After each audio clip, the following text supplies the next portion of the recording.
Hi, I forgot to hit the start button on YouTube. Welcome, everybody. I'm sorry about that.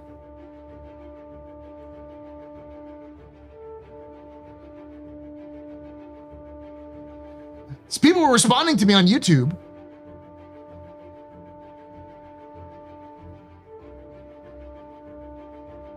I thought people were responding to me on YouTube. It's a pre-recorded video. I forgot to hit the start. That's all. I was responding to you, chat, on YouTube. What was the other ones? The Asgard interior definitely holds an ATLS platform. I was talking about able to carry a tank in the display. Yeah. Someone said, Social Confused said, I wonder if it holds a cargo grid. I said, yeah, if the Valkyrie does, then it should. Hold on, Paul. Just got notified of another stream. So I'll do this again for those of you on YouTube. For those of you who don't know, typically when an Invictus or a IAE was released, I try to do a complete history of an entire ship manufacturer. So I've done it for Drake, Anvil, Crusader. There's one other I've done. I swear I've done another one.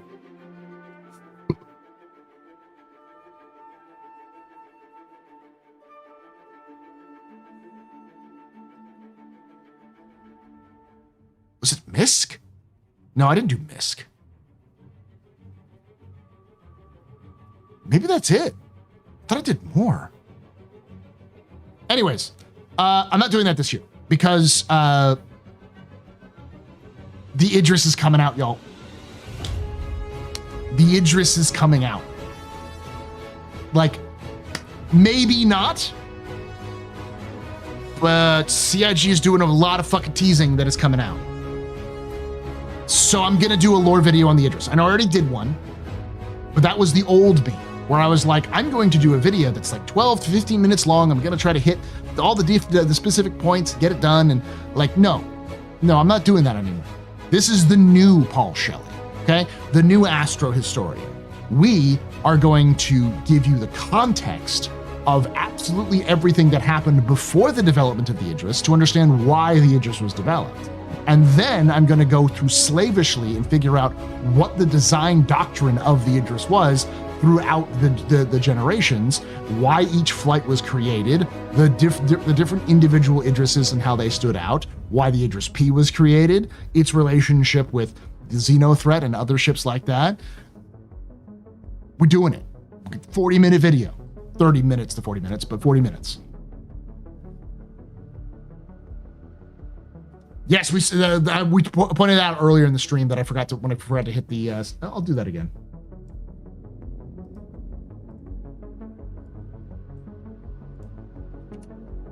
For those of you who don't know, Tex talks Battlestack historical dissertation before getting the actual ship. Fucking send it. That's what I did with the Gladius, and that's who inspired me to do it. Was Tex. I was like, Tex does this. I think it's fun. I'm a historian. Let me do that. So yeah, for those of you who don't know, Jared says next week we learned about the last 4 vehicles coming with Invictus. Plus the TAC. Excuse me, Disco Lander, you beautiful mustachioed man. And Jared said we showed every single one that's coming in today's show. Winky face. Oh yeah, remaster all your videos like that. That's the plan. Now, some of the videos, I'm not going to bother doing that because I kind of already did that with the Gladiator. I've done it with the Gladius. I'm doing it with the Idris. I'm going to do it with the Carrack as well. The Carrack is going to be an important one to do. But there's a lot of ships that just have no lore. Like, I'm not going to do it with the Javelin. I might do it, but the Javelin's a little bit harder to do.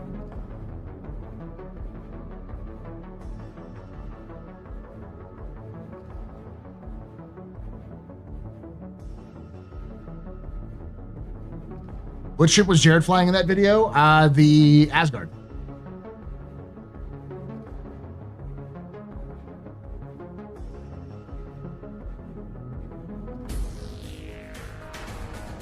You going to drop on with the Perseus tonight? No.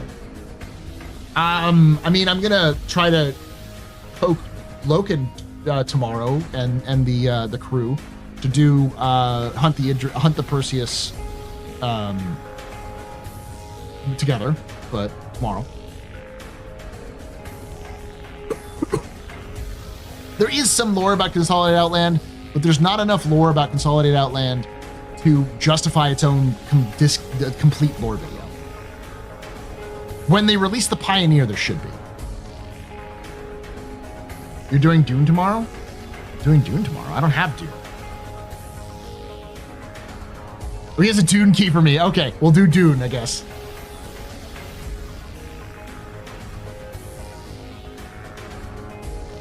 So what can kill the Idris other than the Polaris and the Idris? The Ares can kill the Idris. Anything with a big ballistic cannon. We found that the Vanguard is a ballistic Vanguard is really effective against an Idris, like really effective against an Idris. I bet you if you did a ballistic Hurricane or a ballistic Scorpius, they could probably do pretty well.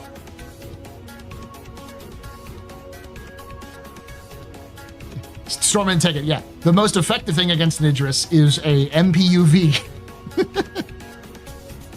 Torps don't work because it has the same PDCs as the Perseus does. The Polaris does. Did they take the PDCs off? Oh, they fixed the collision thing. No, I'm talking about like for boarding. You just take an MPUV inside blow open the front of the ship and then fly that bitch in.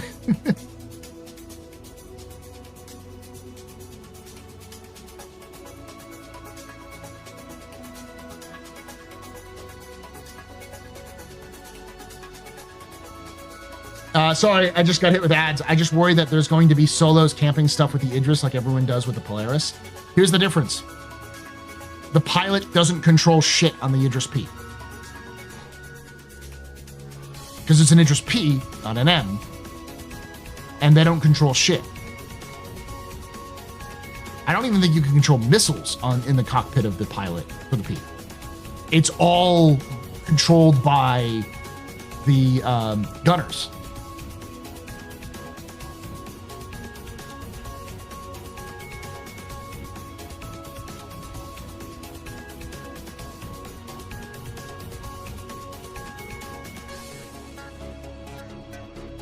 Paul, the bomber Gladiator is real. We're getting bomb racks. Tucker, can you give me a link? You're hitting me with some hopium so hard right there. Maybe not the K kit, but the P for sure. I am convinced. I am a believer in the release of the P. I am not a believer in the release of the K or the M yet. Not because it's not possible, but I think they're going to want to wait until engineering is in. Because that's the only thing that makes sense as to why they would be showing off the P at Invictus. Because it's like, well, they want to release the Idris, but they're not going to release the Idris M because that's Squadron 42. And it's a balance issue because of that big fucking railgun, which is controlled by the pilot. So they need to work it with engineering.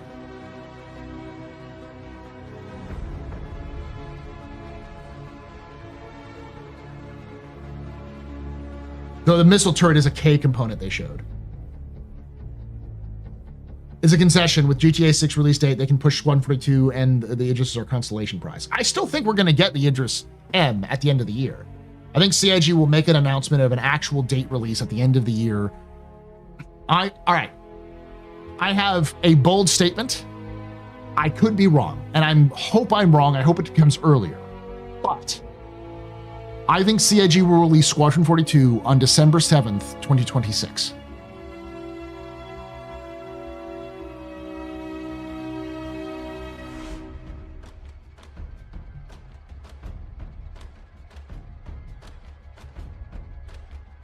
Does the Idris have PDCs? Yes.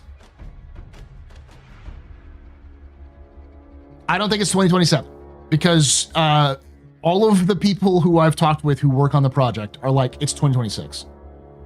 And it's not like, no, it's like, no, fuck you, we're getting it out in 2026. So it's like line level employees, managers, top management, 2026.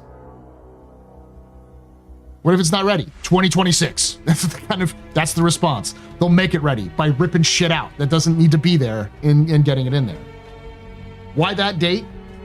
Because I don't think it will be ready for October. Because from what I've heard, it may come out at squeaky end of the year, but it's coming out in 2026. And May is a bust because that's when GTA 6 is, and CIG would be absolutely insane to try to go head-to-head with GTA 6. They will lose. And Battlefield is coming out in March of 2026. While that's not as much of an issue, I could also see that's a lot of work. Like, they're not ready. It is not ready for prime time, y'all. Woo! It is not ready. It has got some problems. It's not the end of the universe, but it ain't ready yet. It's getting better. Well, no, it is not. So it's coming out in 2026, but it's going to take some time for it to get ready. And a year and a half is about right. So October seems a little bit like optimistic. I could see them shooting for it, but I think December 7th, because December 7th is 2 weeks before. It's a Tuesday, since most games release on Tuesdays, and it's 2 weeks before Christmas break. And it's December 7th. It's Pearl Harbor Day. And this game, Squadron 42, is a World War II game. It is a World War II game in space. There's a lot of parallels they want to do. So, yeah.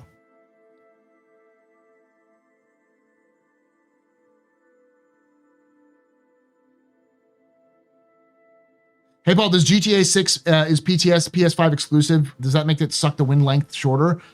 I'm thinking, is it only PS5? I thought it was PS5 and Xbox.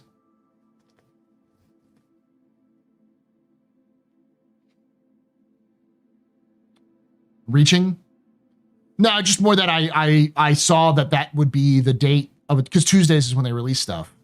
And I wouldn't see them releasing it on Christmas, so it'd have to be a little bit earlier. And so it was either December 14th or December 7th. And knowing Chris Roberts, I'd be like, yeah, Pearl Harbor Day. They'll do it on Pearl Harbor Day. That's a Chris Roberts thing to do.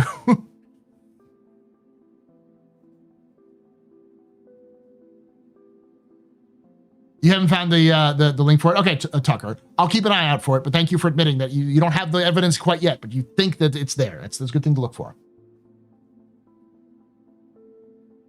What do I use for controls? I've got two gunfighters, VKB gunfighters. Courtesy of VKB. They gave it to me for participating in the Fight or Flight event for CitizenCon 2023. Yeah, 2023.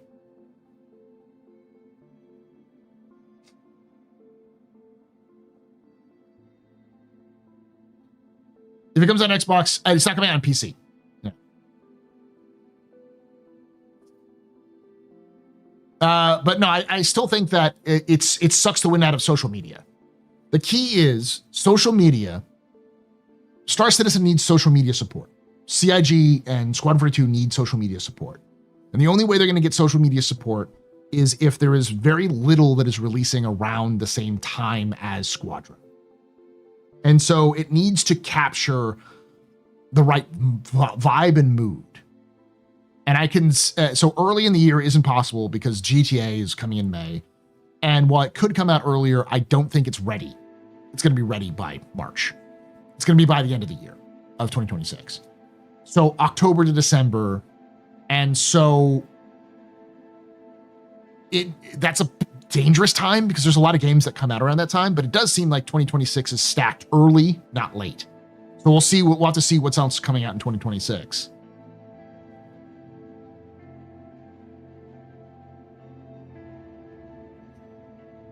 Thrustmaster 2600s. Yes. Oh, that's great, Just Talk. That's what actually I was using before the VKBs. They're fantastic. Twin stick T16000Ms. are great. And they're cheap.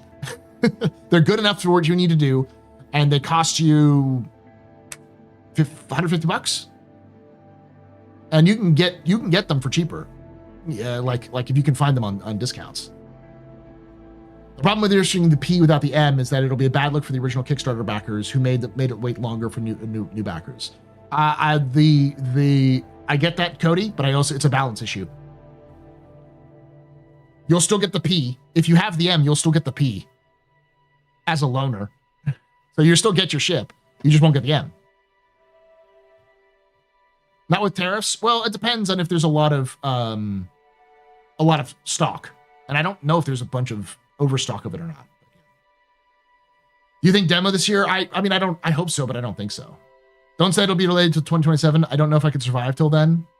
It might get delayed to 2027, but from everything I've heard, I don't think so. Yeah, you will break the T16,000M pretty quickly. Amazon has them. Let me see.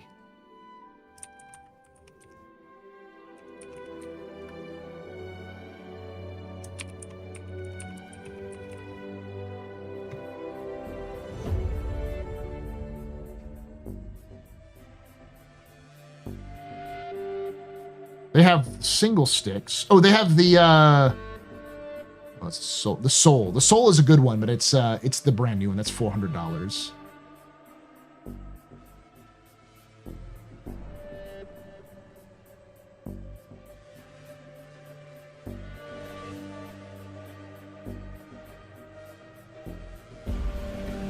They don't really sell the twin sticks anymore, do they?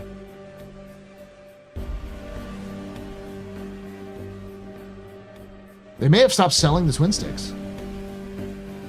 Because they have the Soul now, which is the better one. But that's $400.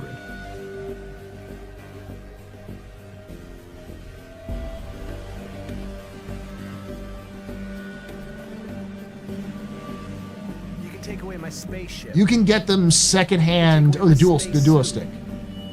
You can even take away my space lasers. But you can never. Never. Ever. You get them for about $150. Space game.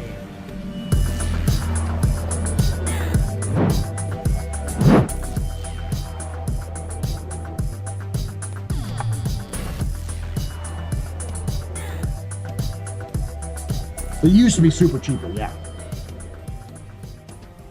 Valisip just resubscribed for 13 months. Pop party, pop party, pop party, pop party, pop party. Thank you so much for that. Was it Valisith? Valisloth. You're thank you so much for that 13 months of support. You're very important, Papa. Very impressive. You're very impressive. This is your fault. You're drinking like shots and cheers, Jet. Y'all shots and cheers. Chances we get the Ironclad and Perseus end of the year high, if not guaranteed. Why isn't Purple on Amazon? Because they like to hold money.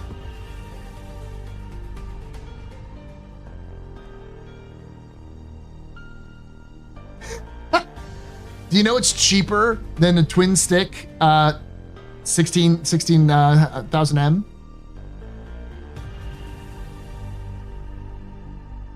Yeah, it's like 75 to get them now. I think they're also discontinuing them because they're doing the Soul.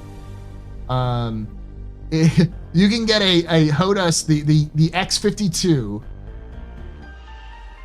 the Logitech X52, the Cytec. You can get it for $150. The full HOTAS setup. That's mad.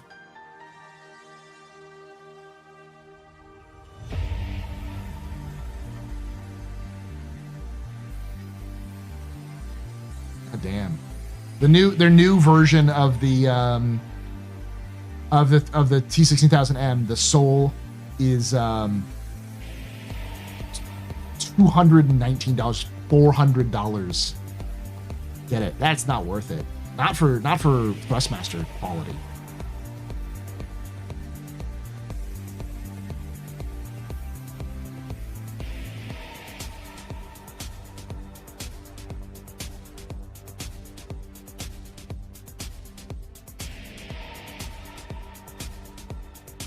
Do you think we'll ever get a large interdiction ship? Yeah, I think we'll get an interdiction ship at every size, even a capital class.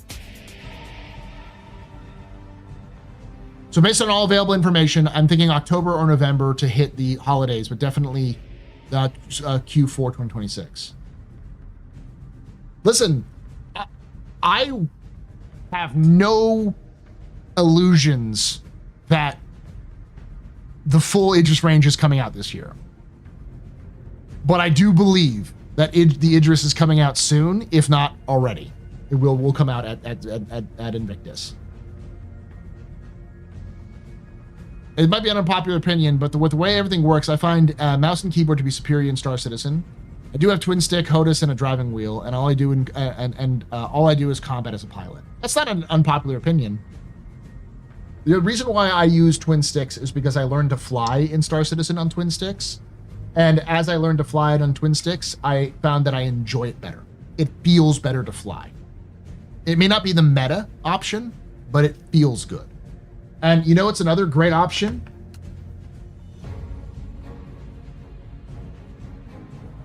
This works fine. You got to figure out how to fly with it, but it works fine.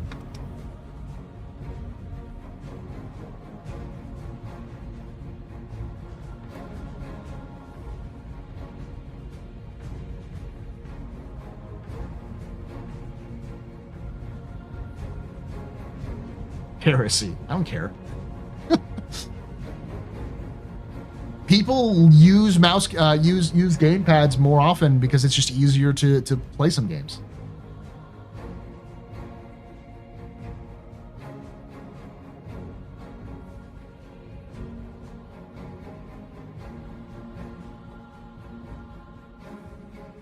Devs use gamepads. One of the reasons why devs use gamepads is because you get smoother shots. If you watched my my video with the review of the Aurora and the Mustang, that's why this is plugged in. I was using this. If you're wondering how I was able to get smooth movements, I was using this. Everything looks smoother and feels better with those sticks because you can kind of pace your movements and stuff like that. Oh, it has. It is very dusty. And I don't think it's actually dust. I think it's actually straight up just now like wounding. But it's an Xbox 360 controller I bought 10 years ago. It still works.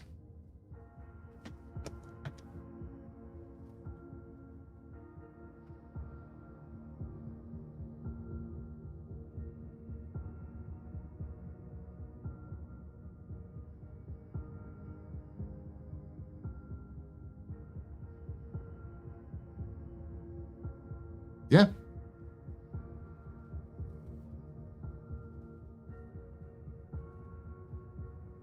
Will your Turtle Beach Xbox control work, Star Citizen? If it works with a computer, it should.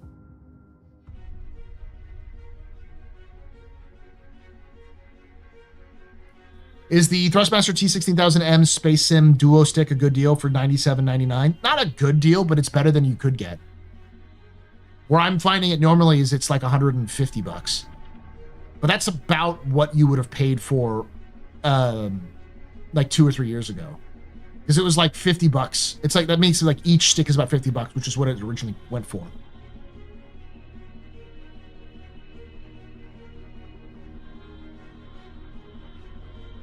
If you can use a controller in Windows, you can use it in Star Citizen. Yes. Personally, I find the smoother movement with mouse and keyboard versus controller.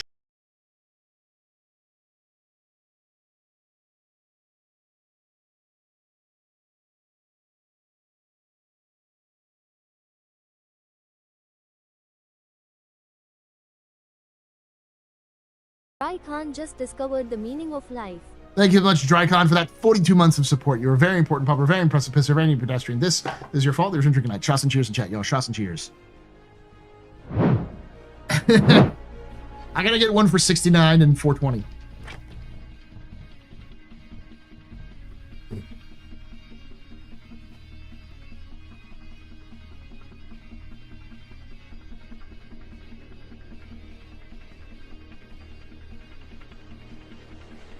No, I haven't watched Andor. I watched the first season, but I haven't watched season 2. I'm not gonna bother trying to find it either.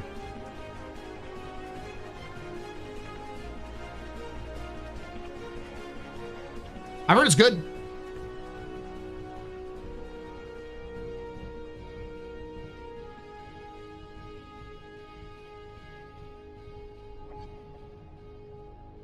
I got rid of Disney Plus because I never watched anything on Disney Plus, and I'm not going to get Disney Plus just for Andor. And I know there are other ways of acquiring Andor, but I'm not going to do that quite yet.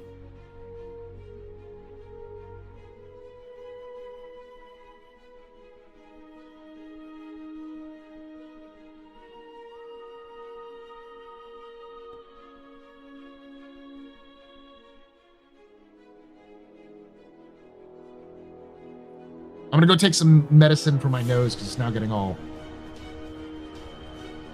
Yeah, no spoilers, don't worry about it. I mean, we know Andor survives. Cassian Andor is literally in the in Rogue One, so he can't die.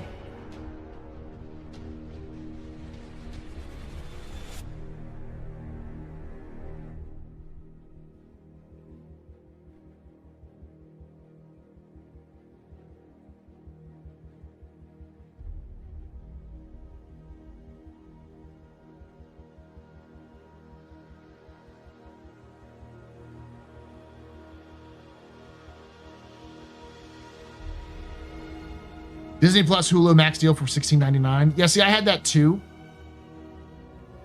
But we didn't want to support Max because fuck Warner Brothers right now. And we didn't use Hulu at all. And we barely used Disney. And so we were like, let's just cancel it. We're not using it.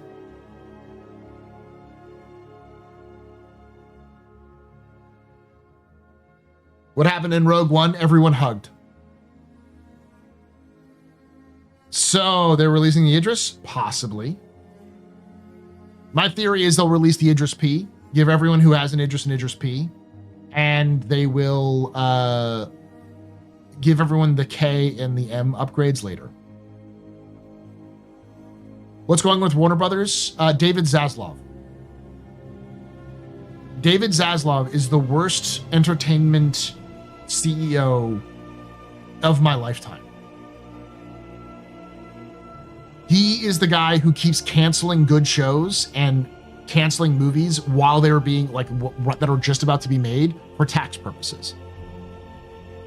Like he's the guy who came in and canceled the People versus Wile E. Coyote, or Wile E. Coyote versus Acme or so whatever movie that was like was finished, had been previewed to audiences. People liked it, and then they canceled it. He's the guy who removed all of Looney Tunes from Warner Brothers. The guy who canceled Our Flag Means Death. Like,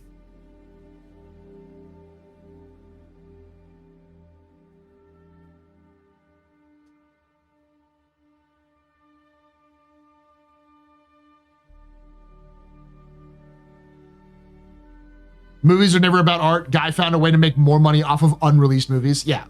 But like, I enjoyed the shows that he canceled and the movies I was looking forward to that he canceled. So I'm like, fuck you, David Zaslav. I'm not giving you my money.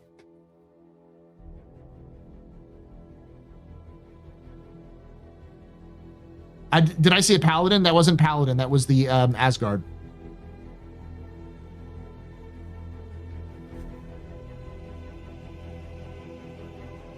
I think we'll see the K and the M this year. I think we'll see them this year, but we'll see them around the announcement of Squadron 42. Only because I don't see CIG releasing the K and the M without engineering, because that will throw the balance off the game dramatically if you give somebody a size 10 railgun. a anti-capital ship railgun where there's controlled by the pilot with no real like power issues, like power controls or management. That is a dangerous addition to the game. That is like, okay, here's $1,000 I win button.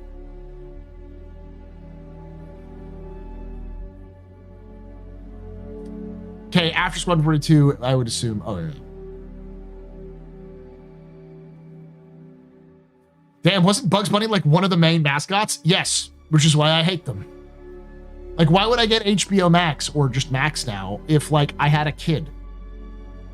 Like, that would be one of the draws, is that it has all of the Looney Tunes. It's like, cool. I can show them what I grew up with. But now you can't even do that. So it's like, fuck that. The Lego gun should not be pilot controlled. I agree.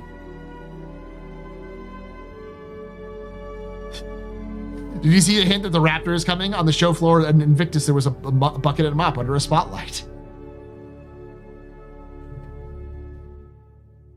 So the idea for an Anvil capital ship. Take the Carrack, double it in size, remove the modular boxes, and replace it with a hangar, but doors open on the sides instead of the front or the back. Change the short size to size 7. So you get 8 size 7 guns and put an interdiction system on the top where the map room is on the Carrack, but make it internal with vents expelling effects outside. I could see it because CIG is definitely into reusing assets right now to make ships rather than building brand new ones.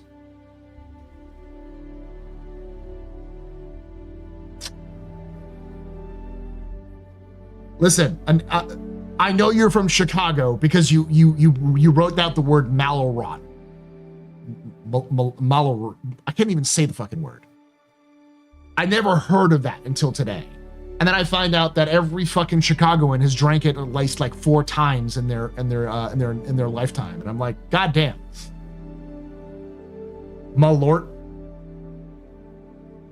That's Malort. Okay. Never touched.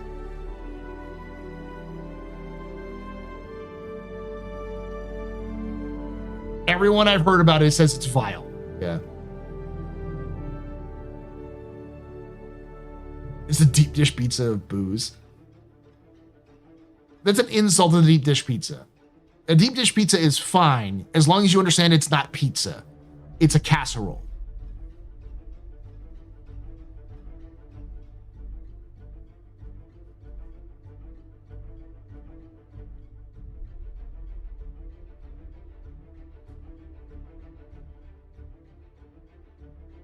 No Wisconsin here, and it's Everclear with worse taste. So it's like bad moonshine.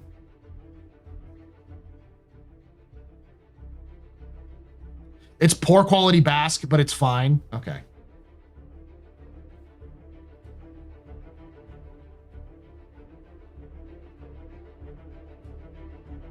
I will say it's pizza if my New York friend is around, though, because it pisses them off.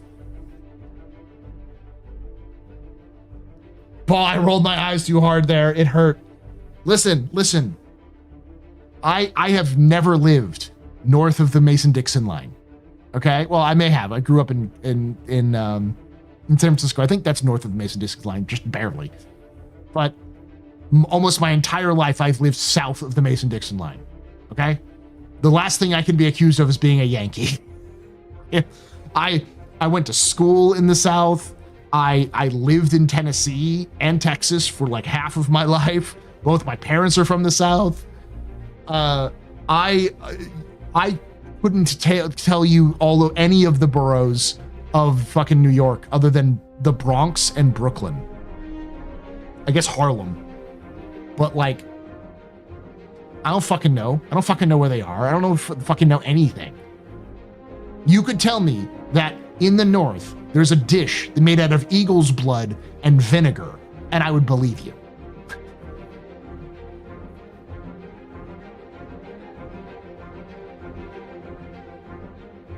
Bartender here. I was a bartender. I'd never heard of Malrot. Then again, I didn't exactly have a very detailed bar.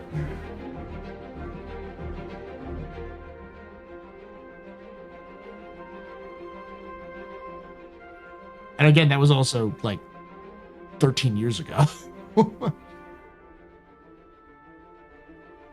Oh yeah, congratulations on having an American Pope. This means the American Catholic Church has come of age. Don't say that. Don't say that.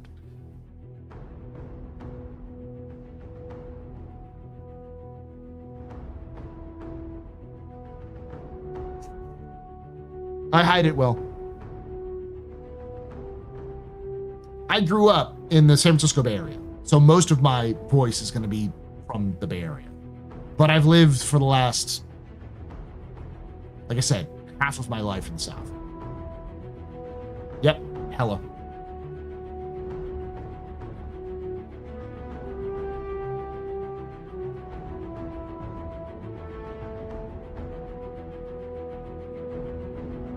Ouch, Jimmy. Is it kind of realistic to use assets? It's cost effective. You don't have to redesign a wall. Don't have to working. Yeah, no, 100% it is. But I'm a little disappointed in the idea of CIG going that route when it comes to larger ships. Because, like, I'd like for them to build an actual fucking Anvil capital ship, not just take the Carrack and make it into a capital ship. It's like, come on, just build the fucking ship, you know? I know it's expensive and time consuming, but that's 100% what CIG, what 2024, 2025 CIG would do. There's a reason why we're getting the Asgard and the Paladin. It's because they're just reworks of the Valkyrie. They're just the Valkyrie with slightly kit-bashed changes.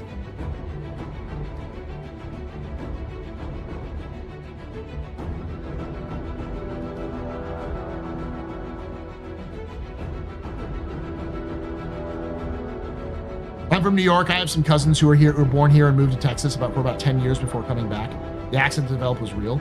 I can let my accent come out more often, but I don't let the accent come out because my accent sounds like it's something out of fucking like crazy ass shit. Because like I said, I lived in East Tennessee, and I'm now in like the hills of Texas, the hill country of Texas. So my accent sounds like a Tennessean fucked a Texan. So I don't use it. Cap, super chatted $4.99. Doesn't the MBL take a sharp turn south after Oklahoma? Yeah, but I mean, I usually just keep it going. I just usually keep it going all the way.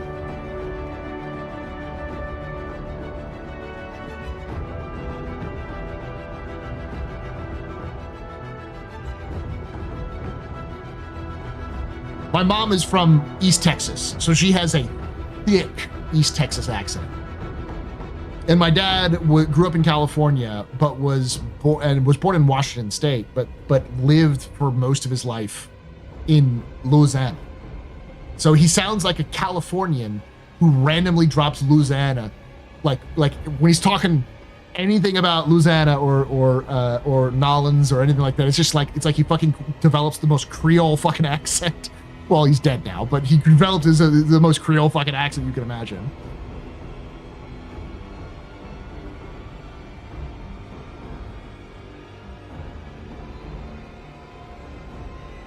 Yeah, I'll show it off here in a moment. I'm gonna get something so my nose doesn't get, but it's not mandatory. I grew up in Nolans. My dad's from New York and my mom's from Florida, so I must sound accentless. Yeah, it's you got to remember that. The other thing is that this accent that I have is sort of the California accent, which is the American accent. Most Americans have this accent because if you live in a city, unless you live in a very, very specific region of the United States, because most people speak like that. Because that's why, you pick it up from TV and stuff like that. Yeah, it's a TV accent. The LA accent.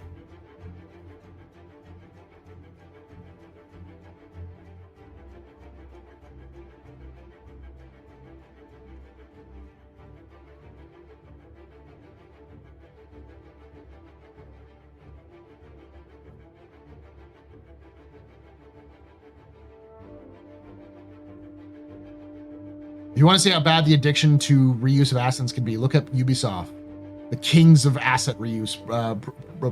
There's nothing wrong with asset reuse if it's used effectively. Question: if you could design an Anvil capital ship, what class and role does it look like? A frigate the size of the Idris. It's mostly flat. Like, it's long, but it's got like sharp edges or like sloped armor all around it, bottom and top. So it kind of has a little bit of a keel to it. It has a bridge at the back, up and back. So like, no, I'm not going to do that. I don't have anything to draw. I do have some. I'll draw it.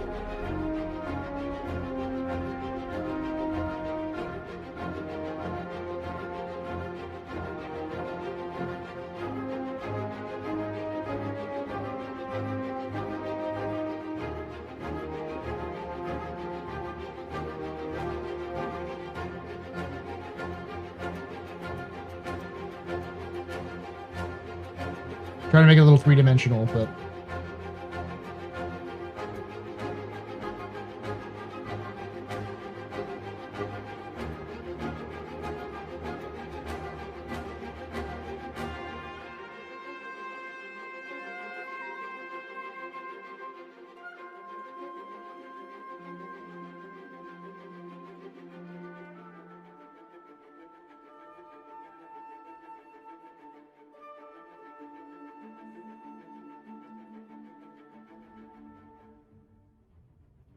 here we go.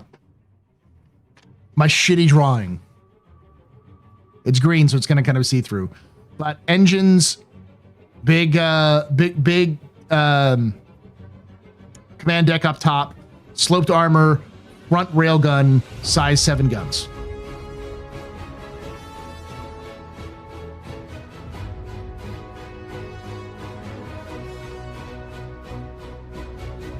Chode command deck, of course. It needs to have a penis at the top.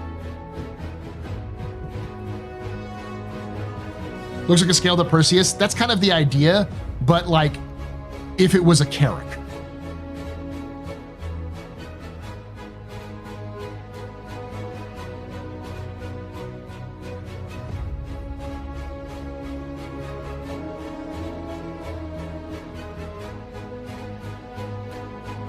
The idea is what they need to do is they need to release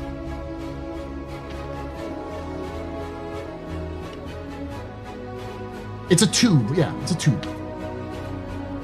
They need to make a Perseus, but the size of an Idris, without any fucking carrier bullshit.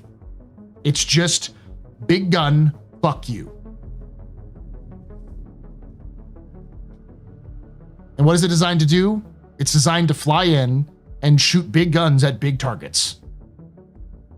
It's designed to kill destroyers. It's a frigate that's overgunned. It's faster, it's slower than an Idris, but it has like one of those fucking Goliath cannon shots from the RSI Bengal.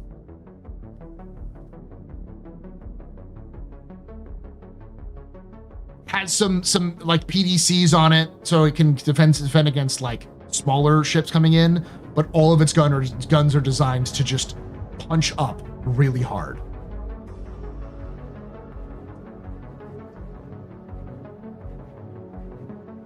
Hey, at least with Ubisoft, it's a new game instead of the same game again and again.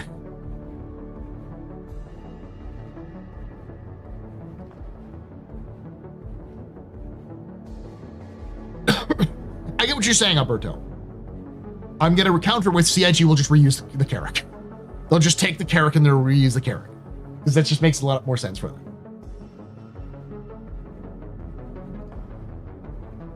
I want more Corvettes. I also want more Corvettes, but we only have one frigate. So having frigate, having more than just the Idris as a frigate, having two different ships as a frigate makes sense. And having multiple Corvette sizes makes sense.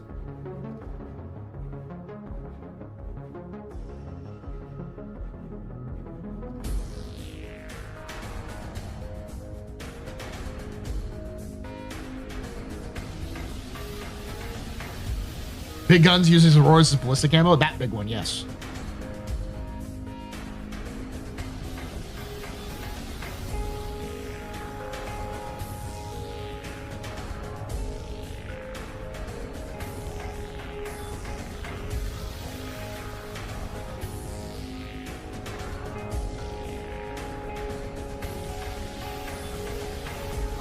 I agree, Mad. An LHA is what we need. But I don't think that's an Anvil ship. An LHA screams Crusader. A Crusader LHA ship makes sense. Makes so much sense. And it would fit right within the design characteristics of Crusader. It would give that sort of Kraken vibe without it being as Kraken. Because right now we've got the Kraken and the Idris, which are basically in the same category. We've got a pure carrier, a hybrid combat ship carrier. We need a pure combat ship and a pure support ship. We need a support ship, and we also have the like industry frigate, which is, well, it's a Corvette, the Pioneer's Corvette. We do have the UAE's version of the Arleigh Burke. It's called the Javelin.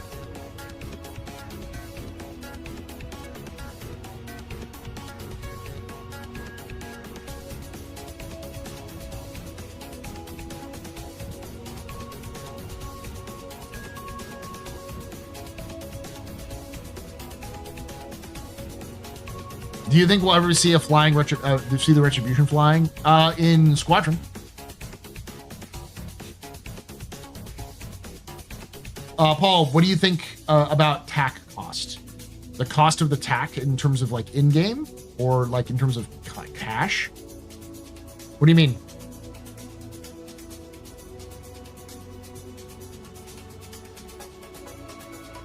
The Jav has size 12 torpedoes. It also has size 8 guns. Would I pay for my TAC?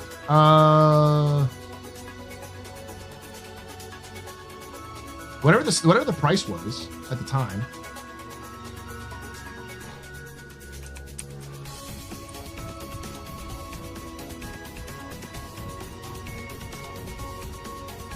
You know, the price history.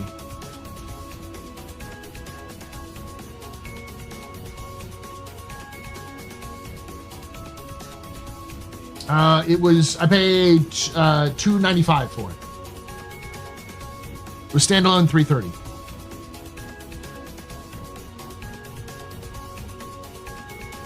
The Jav being a destroyer drives my World War II self nuts. It's not, it's a cruiser, but I remember hearing CIG say that the biggest mistake they made with ship classifications was giving them real life equivalents, because they're not the same. The names of the ships, the classifications of the ships in Star Citizen has no basis in actual reality. They're their own universe equivalent. So if we're actually looking at the role of the ship, the Arleigh Burke is the Idris. The Idris is the Arleigh Burke. I don't know what the current cruiser is, but the Javelin is a cruiser, and the whatever battle cruiser or cruiser they showed off in Squadron, that is a battleship. I kind of wrote it. Okay. And of course, the Bengal is a super carrier. I think it might be size 9 mains. You're right. But all of those guns on the sides, that when you're firing the guns in Squadron, those side guns, those are size 7s. All of the broadside cannons are twin size 7s.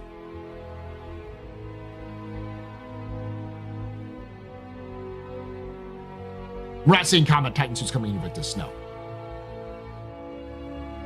Plus 84 Bs, yeah. Size 5s, right? Or size 4s on the top.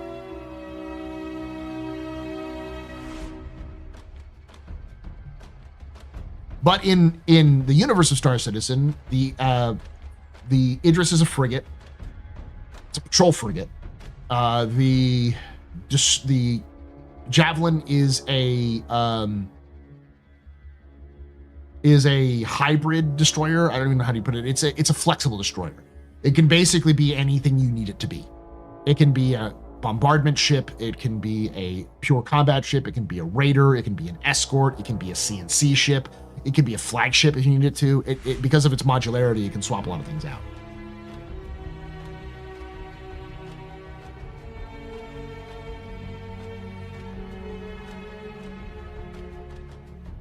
Modern DDGs have 2 helo bays.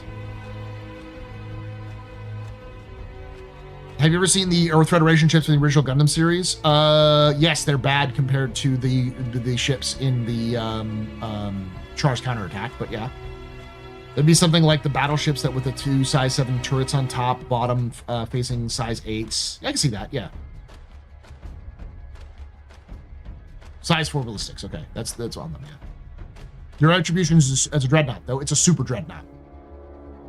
The Retribution is a ship that would never be built in modern naval combat, even in naval combat from 100 years ago. Because the Retribution is not a ship, it is a space station. It is a battle space station. It is a flying continent. It is the size of like, it's not the continent. It's not that big, but it's like 3 kilometers long.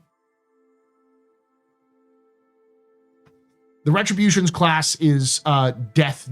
Is death. The Grim Reaper.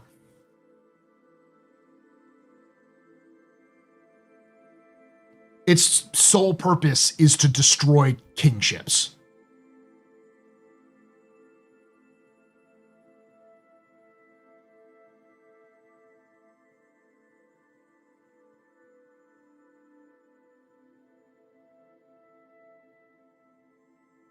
Retribution is an experimental super with decks built around it. Yeah, basically. It's not confirmed that it's built around a massive fuck-off cannon. But tinfoil hat, it's built around a massive fuck-off cannon. It's built around a massive fuck-off cannon of ancient alien design that we have barely any understanding of how it works, but it cracked the fucking planet in half. So we decided to take it and install it into a gigantic, build it into a gigantic ship that we're going to use to attack kingships. A weapon that can physically crack a planet in half to kill one ship. It is the Yamato Buster. the Yamato cannon, the wave motion cannon from Macross.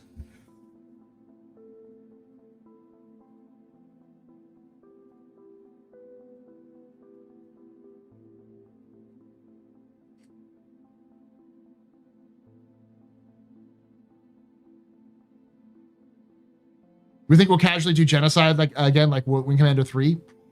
Maybe. Space Battleship Yamato.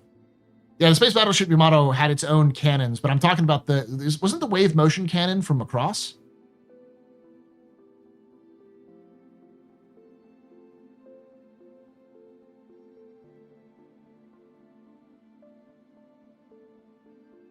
That's Star Blazers? Man, I am completely fucking up my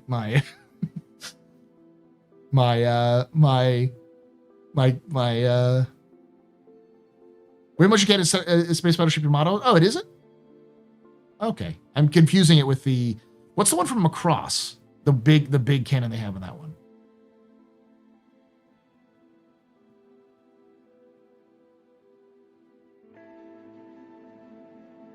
It's just called the Macross cannon.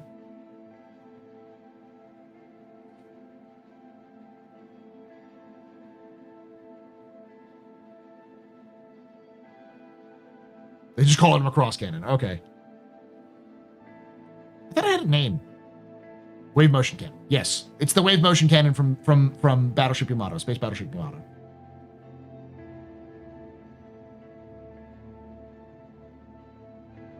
Didn't they remake that a couple of times too? Yeah, of course it was such a cool idea. And as a fan of Battletech, I'm glad that it was a cool idea, because half of Battletech's and Mech Warriors mechs are stolen from Macross.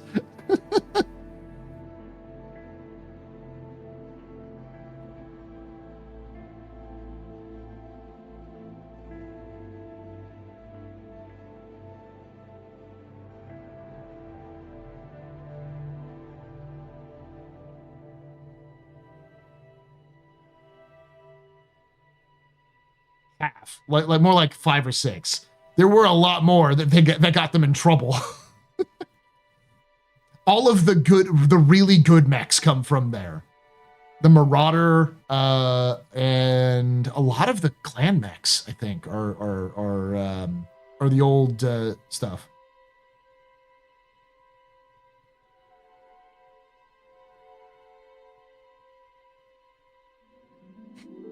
What's the dead system? The ton of advanced tech? Yeah, the Hades system. That's where we stole it from. That is 100% my. I did an entire video on how the Retribution is made with alien technology stolen from the Hadesians, which they use to crack a fucking planet in half.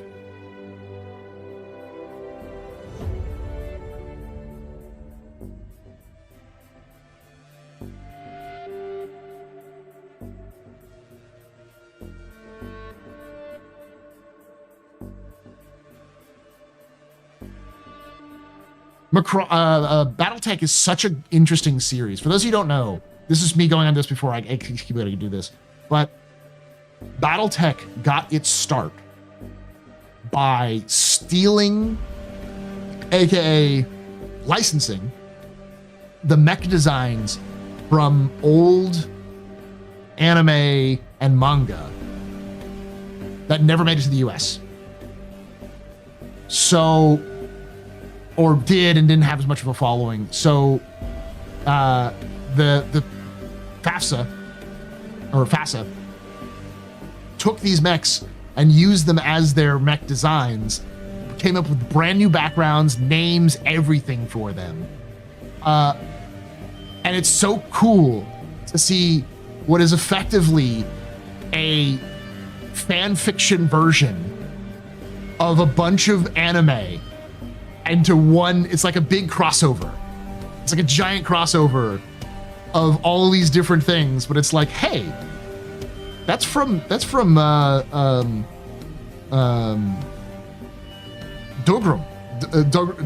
from Dograms.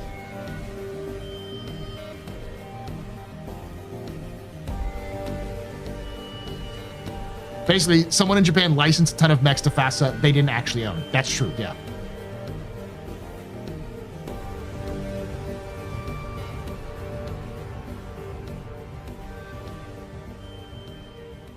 Marauder, Battlemaster, Archer, Naga, Phoenix, Hawk, and Warhammer.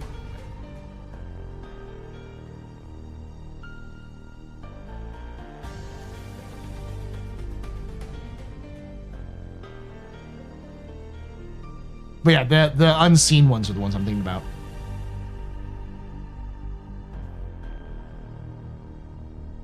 I remember they stole a few mech designs from Macross. They were technically licensed, but they didn't get the full license properly, even though the FASA thought they had the full license properly. And because Macross was owned by Harmony Gold, they absolutely fucking sued the shit out of them. And that's the reason why Battletech never and MechWarrior never got as big as it should have.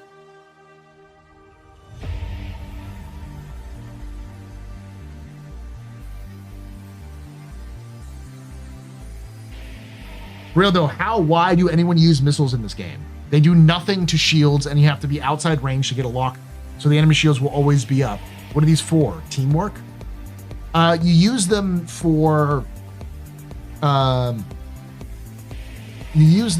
when you've already downed somebody's shields and they try to run away. You can lock a missile on them and fire it.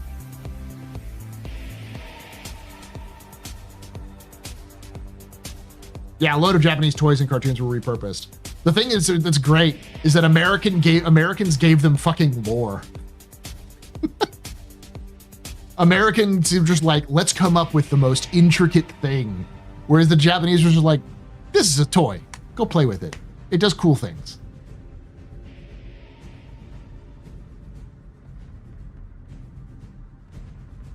Hey, do you think we will be able to achieve the Adama maneuver with the Idris?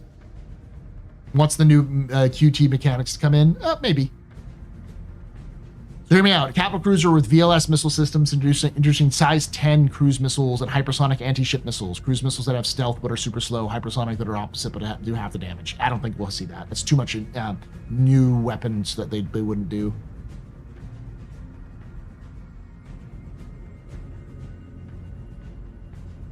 Clearly,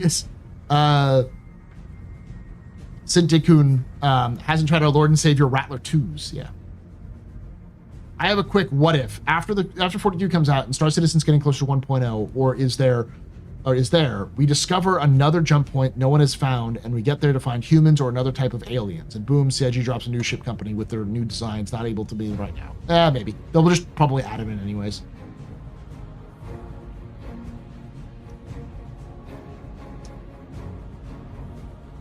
I just wondered, okay, they're all fun mechs.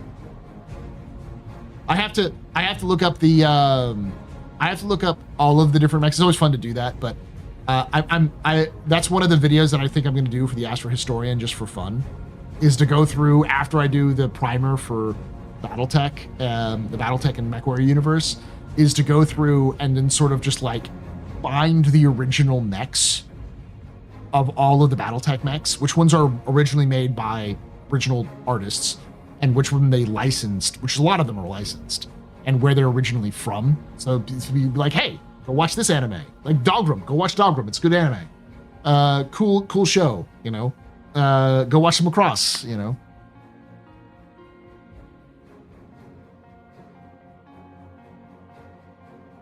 In order to properly do the down maneuver, we need a quantum boost. Yeah, I think that's what the person was asking.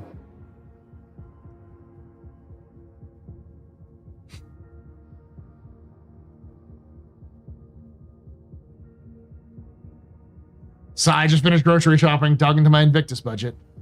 I know that feeling.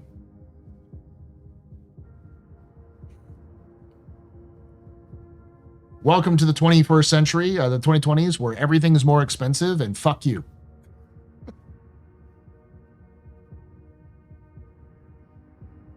No, see, Kamira, it's not right. It's, if you're listening to the intro, it's Makuros. Fucking love that intro. So it's Macuros.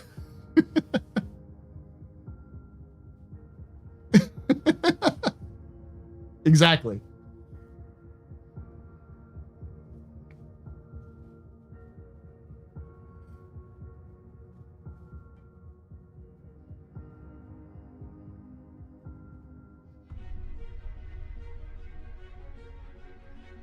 Do you think CIG would make spaceship that turns into a mech and more bug type mechs and less Gundam? Probably not.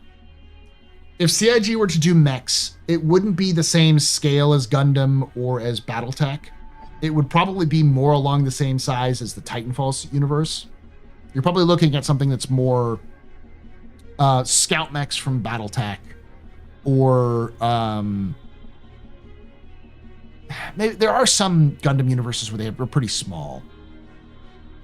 But I think they're still a little tall. Like, the average Gundam in the UC universe is too tall for the Star Citizen universe.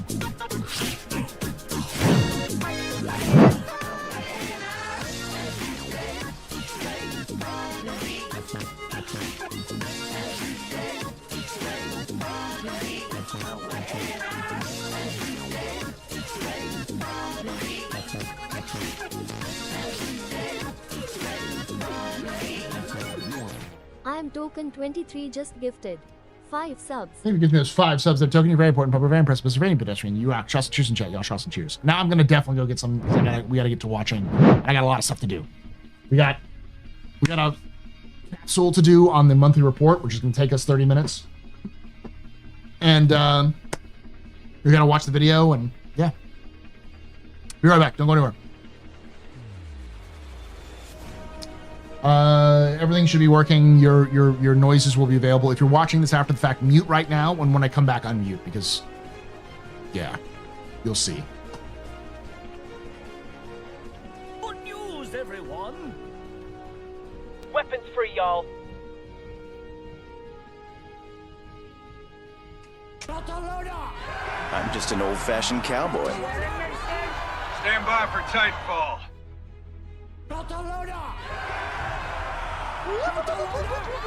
Stand by for Titanfall.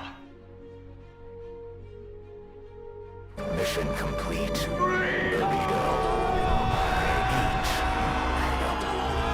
Everybody and his dog calls himself an outlaw.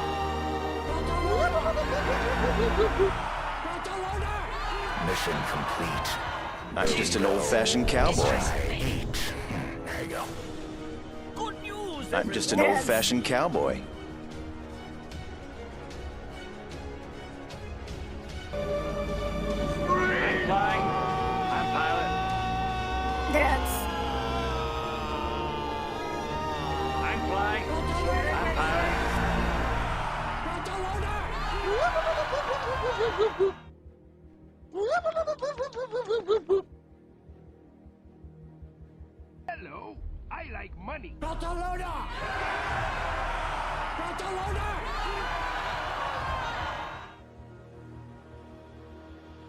I love democracy.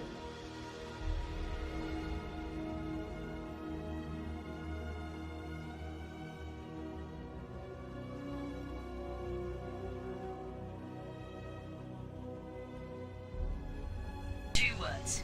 Distress bacon.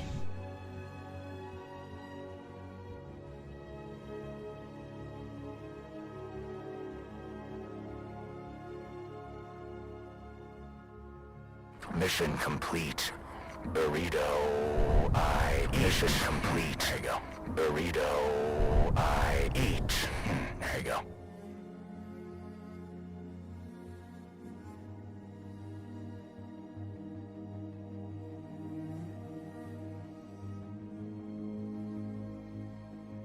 I'm just an old-fashioned cowboy. Weapons I free, love y'all. democracy.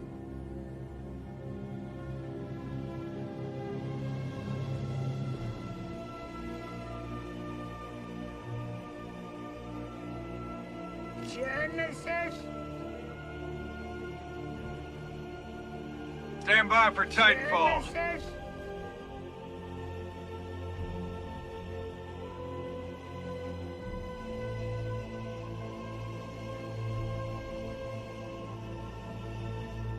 I can fly.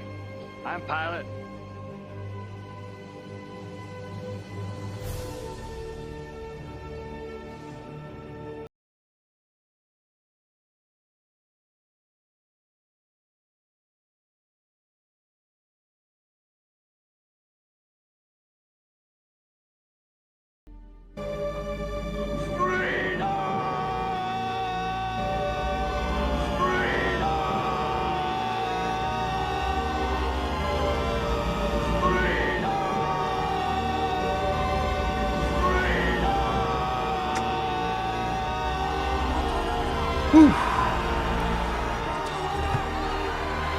I'm muting it. I'm doing it, chat.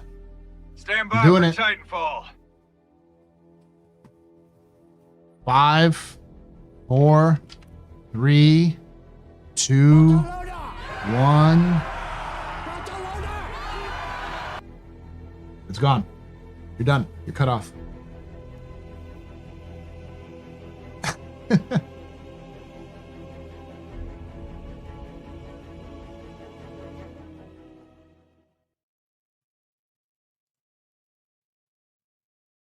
I like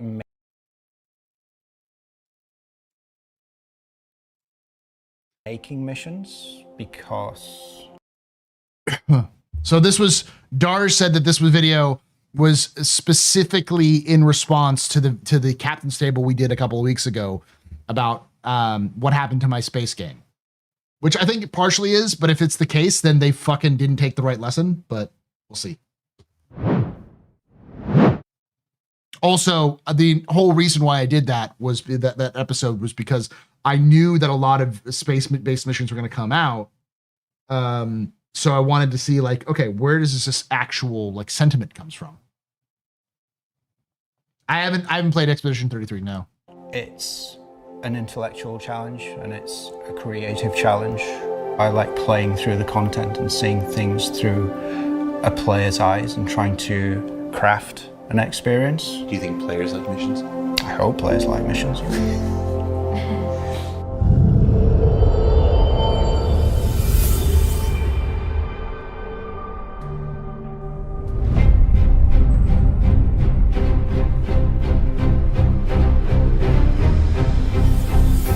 Mission come possible?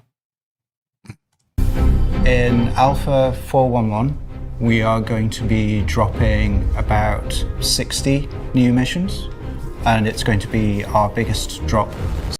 Disingenuous. It's not 60 new missions. It's like 4 to 10 new missions, which have variations that are enough variations that it makes about 60. Since 4.0. Let's start with our big headliner, Hunt the Polaris. Hunt the Polaris is a mission where the Frontier Fighters have stolen a UEE Polaris, which was bound for Invictus, and they're trying to escape with it and get it back to Pirate. Your job is to stop them. We can't let them get away. In order to stop them, you are chasing them around Stanton. You have to search for them, you have to ambush them, you have to defend other ships from them as well as they continue on their path to Pyro. When you encounter the Polaris, it won't be alone. It will have some Frontier Fighter friends as backup. Let's get the hell out of here. What's really cool about this mission is you don't even have to do it alone. The Polaris quantumed away. The UE have sent their own guys as well. And there's a hammerhead that, if you keep alive, will help keep you alive too.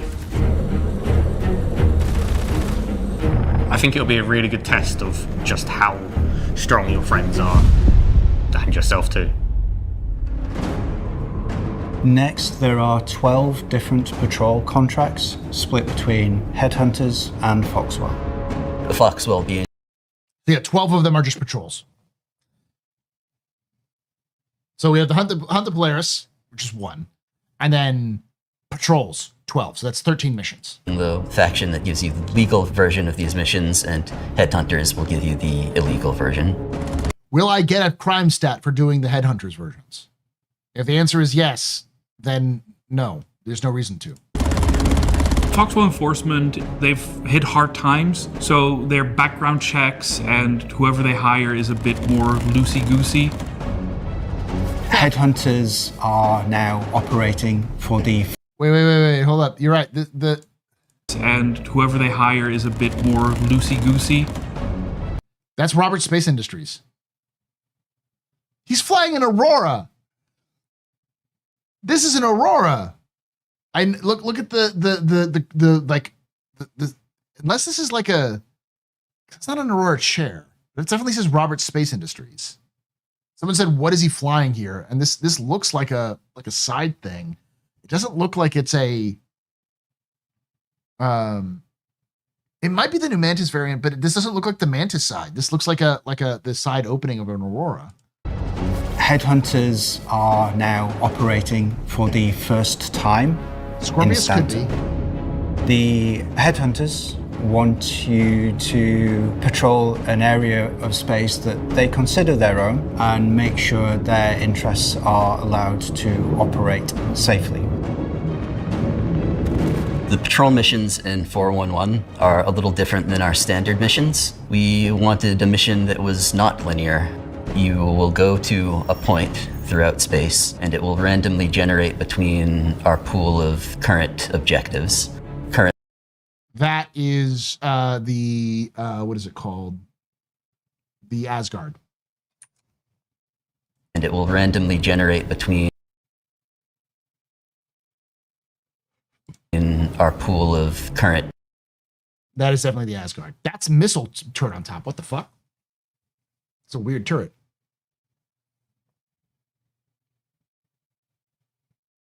Objectives. Currently there's 4 objectives that it can generate between. So you'll go to point number 1, it will pick between one of... What's its focus? Combat and transport. Apparently it can hold up to 2 different Nova tanks. Those 4 objectives for you to complete. Once you complete it, it will send you to another point in space where it will generate another objective, and so on until you've completed 3 points. Scans are showing outlaws inbound. Objective 1 is a traditional kill all the ships that appear. That doesn't really require any more explanation. Objective 2 is protect a ship that's under attack from the bad guys. Objective 3 is a new objective called Search and Destroy. And Objective 4 is what we're calling the empty objective. Not seeing anything. Where you show up and actually nothing happens. I have to say that so people don't think it's a... Oh, they did the meme. They have the meme. Yay. Yay, CIG. You're doing the memes. That's a good one. bug. Search and Destroy is a new objective that we've created. We wanted an objective that was... Okay, I'll let his punchline happen. I just like the meme. The empty objective. Not seeing anything. Where you show up and actually nothing happens. I have to say that so people don't think it's a bug. Search and destroy is a new objective that we've created. We wanted an objective that was less heavy on combat. The player will go to the location and they'll receive a certain number of areas to discover. It's up to the player to go there and ping and scan with their ship scanners and discover what's going to happen. The player may discover friendly probe, that's one of the UEEs. You're just going there to make sure it's all operational. Everything is in order? Or you may discover that there's a hostile one. It's been hacked by another organization and you're there to destroy it. Seems this satellite's been hacked by outlaws. You're gonna have to take it out. In some cases, if you destroy it, then the people who own the satellite won't be very happy with you, so they'll QT in and start attacking you. Target destroyed. We're hoping that if this mission goes over well, we can slowly add to that pool to make Patrol a sort of mission that will continue to expand upon until we have, say, 15 or 20 random objectives that can trigger. But really, we're only going to do that if you guys like it, so let us know how you feel. I'm Lucas Baransko. Hey! My students call me Gilly. Gilly! Grumpy Gilly! Longtime players might remember Gilly from the tutorial from... So what I'm going to tell you all, chat, right now, is don't be mean, okay? Small indie dev, okay? Don't be mean. But seriously, I really hope that they keep developing those patrol missions so they have the different variants of it, because that would be a really cool mission to add, because the idea is that every mission has various different... Every mission you take has various different, for patrol, has different objectives. And they can be randomized. So you can have any number of various things that can happen. Way back in the day, Gilly is a very experienced combat veteran. It was really good to have him in the game the first time round. Gilly also appears in 3 new Invictus training exercises, where you'll be able to be shown what a patrol mission could be like. Prepare to engage. This is not a tutorial, but it is a series of increasingly difficult combat scenarios. These 3 missions are so that the player can feel like they're part of the UEE, so that they can get a taste of what it's like to be part of the organization that protects Stanton. Congrats on completing another part of your course. These are just here while the Invictus event is on to add a little bit more flavor. Gilly looks like he needs to hit the gym. He's sweaty and overweight. Listen, man, you try to be a 10-year veteran. Get out of the service after 10 years and see what you look like. So now 12 new ambush contracts, also split between Foxwell and Headhunters. An ambush mission is where you lie in wait for your target to appear for strike. We are not all UEE veterans. Only if you play Squadron 42 are you a UEE veteran. Striking them fast and hard. Done. So what you're trying to say, Citizen Dance, is that you're sweaty and overweight. It's a mission for... No. For tactical masterminds. It's a mission for... No. For tactical masterminds. So Foxwell is giving these ambush missions because they are being paid by outside contractors to take down dangerous individuals around the Stanton and Pyro systems, which are causing trouble for their clients. Nice. Done. And Headhunters, well, they just ambush anyone. They want stuff. When you get to the ambush location, you will be asked to hide inside a new high emission zone. Which means that the enemy can't detect you when they jump in. So first there's a wave of scouts that shows up, and they're gonna scan for their valuable transport to arrive on time. And since they don't detect you, they give the all clear. The target arrives, and that's the moment you jump out of the high emission zone, which will make you appear on radar, but it's too late for them to escape, and that's when you take down the cargo hauler. I'm really excited about these missions because the high mission zones will unlock further options for anyone to make really cool missions, both PvE and PvP related. Many of these literally just said PvP related, so These new missions have a chance to spawn an ace pilot. Scans just picked up a ship that we've tagged as extremely dangerous. They are either aligned with the headhunters or the UEE. You won't always know when they're going to arrive. So they will always be a sort of rogue variable inside those missions that you'll have to deal with. Talking about their skill level. Oh yeah, their skills crank. I can't crank it any harder. So I think you can. So skilled is definitely their name. And if you are lucky enough to be able to take him out, you can loot his corpse and he will have some considerable amount of guild script. And if you take his helmet, you can get a specialized helmet from Wicklow. But listen, Hazel, I understand you're upset about that. But I 100% believe the reason why they're doing the whole remove all of the what you can see until you scan them down is because that's what you're going to get with the new scanning stuff. For those of you who don't know, when you in 411, when you see a ship, you'll just see a string of numbers because that's the registration or the barcode or the registration code of that ship. And in order to see the ship name and everything, you have to actually get into a scanning and then scan it down. I think that's what's going to happen from now on in the future is that you'll just see those things. The problem is that, as always, it's an UI clutter issue. On him.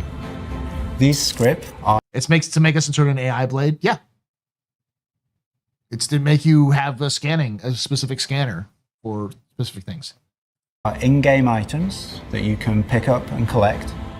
You are getting one script for... And scanning is terrible right now. I know, but it's because they're working... We'll see it in the monthly report. They're working on scanning to put it into the game.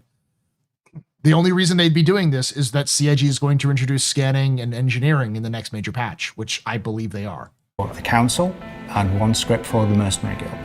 And you But the communication on this one is abysmal. Of course it is. It's CIG. Use them as currency for collector missions. He really, really wants these guild script. As part of Invictus, we are adding our very first ones as a kind of scavenger hunt around the halls. We're also giving them away as mission rewards for the new combat missions. So there will be even more ways. You don't think it'd be logical to fix scanning before making these changes? Why would they want to fix scanning when they're going to release new scanning? Do you think the Ironclads will be the loaner for the Liberators? Possibly.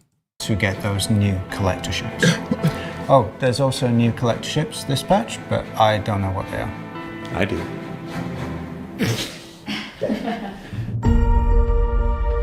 Of course, it wouldn't be Invictus without visiting the Invictus halls. This year's Invictus launch week returns to Area 18. As you're in the shuttle and approaching the Battle Convention Center, you get met with the new slogan of this year's Invictus. Defending the future. As you walk out of the shuttle, we walk into the lobby and we take the elevator down.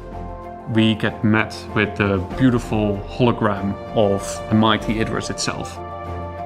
As we're walking further into the halls, you'll be able to find all the new ships for this year's Invictus. Hack, fly higher, hit harder, save the day. We can see that this year's Asgard, rise above the battlefield.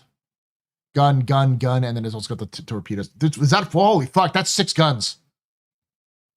Are those like size 5s? Jesus fucking Christ, this thing is gun to shit.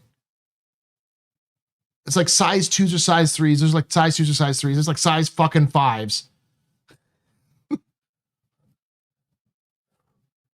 No more guns on the wings. It's all straight line guns, baby. Star Lancer on the wall over here. Yeah.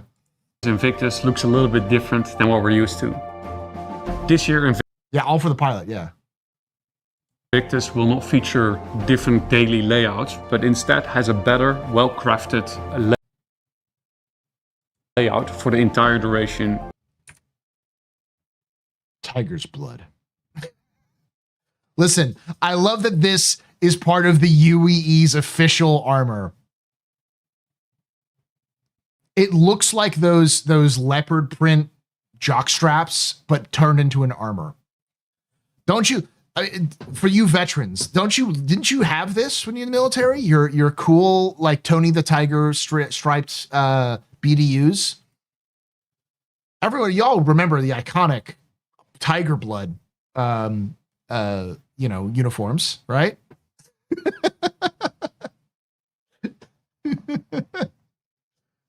Just the Air Force.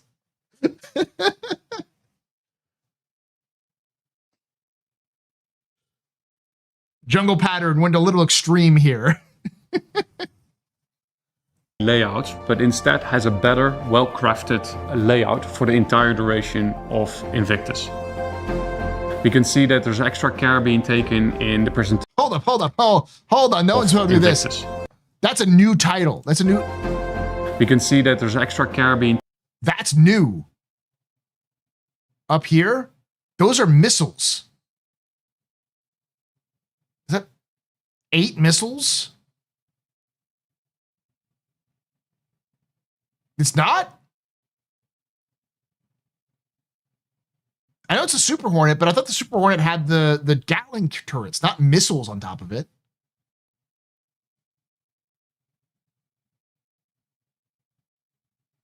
Oh, okay. Oh, the Heartseeker has the Gatlings. Got it. Taken in the presentation of the ships. This really shows the might of the UE. Okay, back up a little bit. Turtle pin. In the presentation of the ships. This really shows the... What the fuck is this? Extra care being taken in the presentation of the ships. What is that?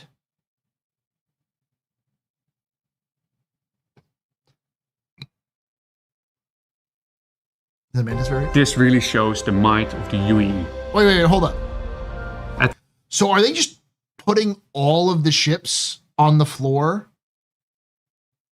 for the entire week? So just one floor, all of the ships are on the entire floor. Yeah, Guardian MX, MTC. No rotating halls, so you get to see all of the ships. They have rotating inventory for the rentals, though, right?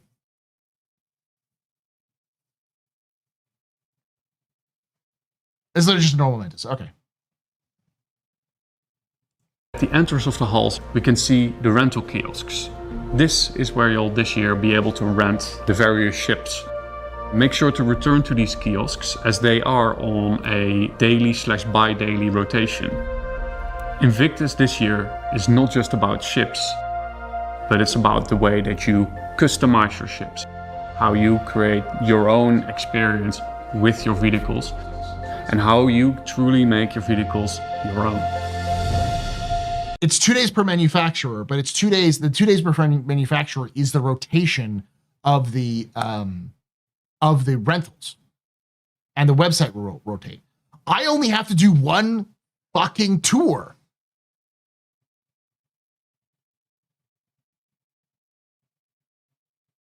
Oh, shit. Oh, shit. Okay, so that makes my life a lot easier. Also, this is the MCV or whatever. It's got some guns on the top. It reminds me of this actually looks kind of cool. This kind of looks like a vehicle I'd use. Like a nice little combat buggy. Now you got to do a tour every weekend. I think what I'll do is I will do a tour live on the weekends, and I will make a video I will write and record a video for the tour as a dedicated standalone tour video that talks about all of the different ships. The Grey Cat vehicle, that's right here. This is a great one. The MCV, or what was it called? The MTC.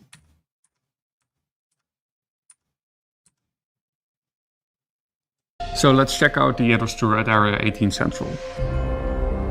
As you walk and you look up, you can already see that the Idris is hanging straight above. So we've got the MX, TAC, the MTC, and the Idris. Those are the 4 ships.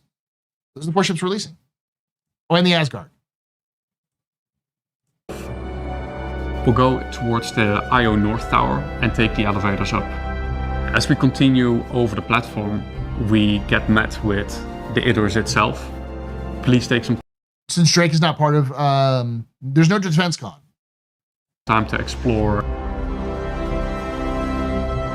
I'm super excited about it. This is what they showed off, but I don't think this is a, so they said 4, including the TAC. Invictus this year, I think we've done something a little bit unexpected. I think the way that everything came together really clicked this year. I hope that the players will also see the care and love that we put into making this year's Invictus special.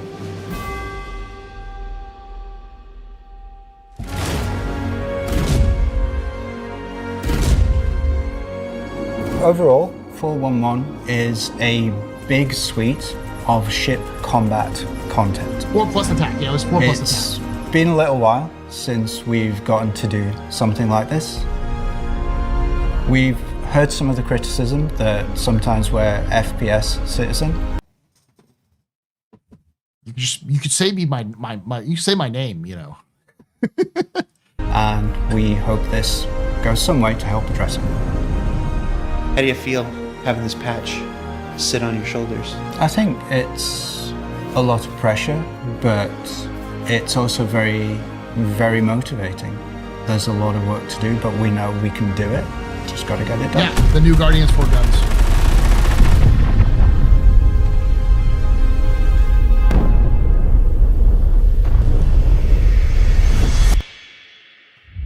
And as you can see, this year's Invictus is going to operate just a little differently than years before.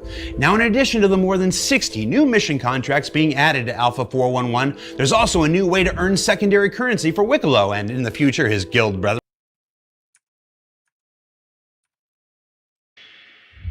And as you can see, this year's Invictus is going to operate just a little differently than years before.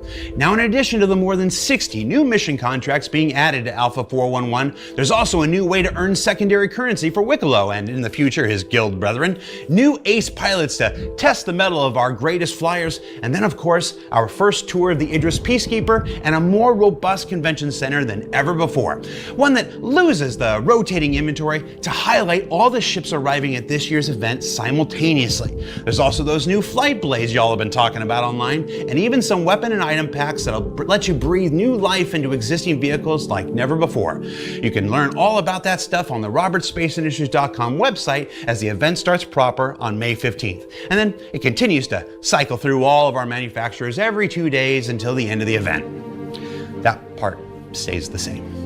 For Inside Star Citizen, I'm Jared Huckabee. Thanks for letting us share the people and process of game development with you, and we'll start learning about the last 4 vehicles making their debut at this year's event next week. And then the week after. It's a 2-week thing. Yeah, he said last 4. And all of them were shown off. So we know the Asgard, the MTC, the MX. They already showed off the TAC.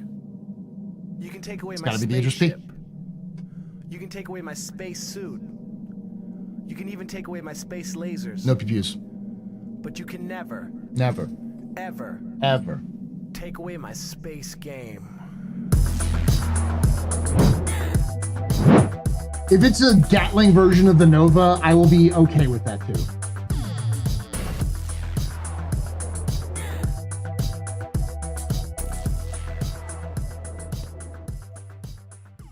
Ramim_Noodle just resubscribed for 13 months. Thank you so much, Rami Noodle, for that 13 months of support. You're very important, pub, very impressive, Mr. Very pedestrian. This is probably Trust SIG to do this, of course. This Invictus is so full of ship. It's It's not even funny. Thank you so much for that. What would you do with a Gatling gun? Waste ammo? Listen, all right. So, just for this, I have, but I don't, I'm of the opinion that I could see it coming, and I'd love to see it coming. If it doesn't, I'm not going to be sad because I don't care. I'm of the opinion. I'm like, I can see it coming. I still think it's going to come this year anyways. I don't care if it does or not. But there's so many people who are super upset about it either way. They're like, it's coming, it's not coming. I'm like, oh, well, I'm gonna get excited that it's coming.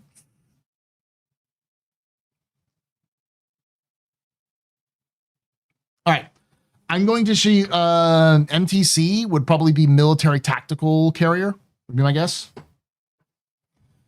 Or munitions tactical carrier. Add-on weapon packs for multiple ships, yes. They're probably gonna sell it. Give me a bang, but hold on. I'm gonna explain why it would make sense for them to have a Gatling gun in 2 seconds. I'm gonna be right back. I need props to show you.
And it took me comically longer than it should have.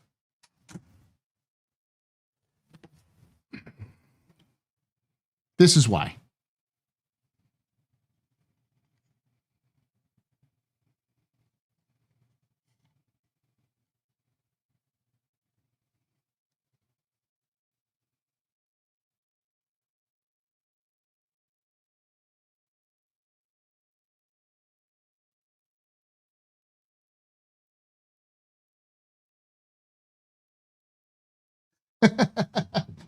The reason why CIG would make a Nova tank with a Gatling cannon on it is because the fucking Punisher cannon on a Lehman Russ exists.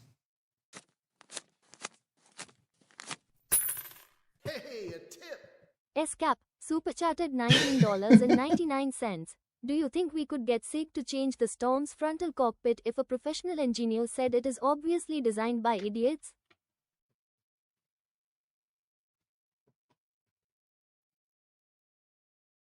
Do you think we could get CIG to change the Storm's frontal cockpit of a professional engineer said to its to obviously designed by idiots?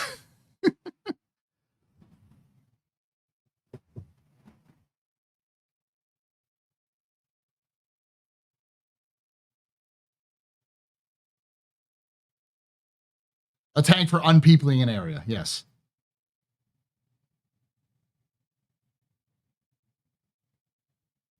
The M163. Yeah, I'm sorry. Now I forgot that I turned them off.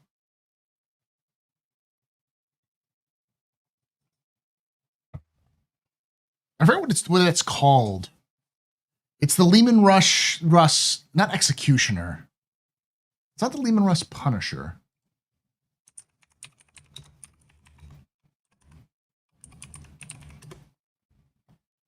It's the Punisher. It is the Punisher. Yeah, because it's got the Punisher cannon on it.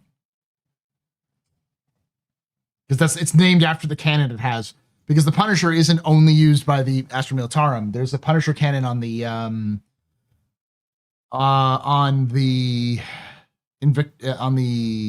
Dreadnought, right? The Space Marine Dreadnoughts can use a Punisher cannon. And I want to say there's a man-portable version of the Punisher cannon that Chaos Marines can use.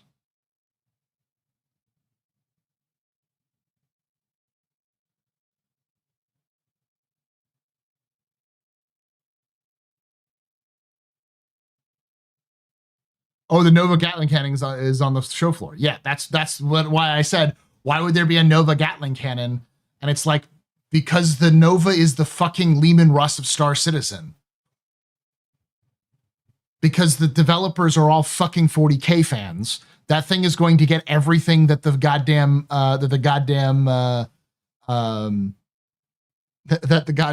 Lehman Russ has. We're going to see a Nova cannon.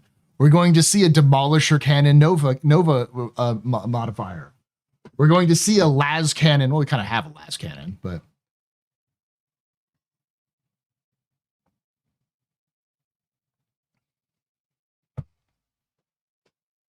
my point is that it's impractical and a waste. Counterpoint, it's cool.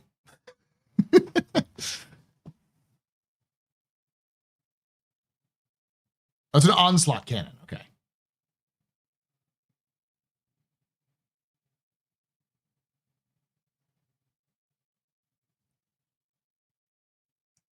Because the reason why these versions exist, I doubt that they're actually versions of the ship. Like, I don't think there's a version of the Nova that has a Gatling on it.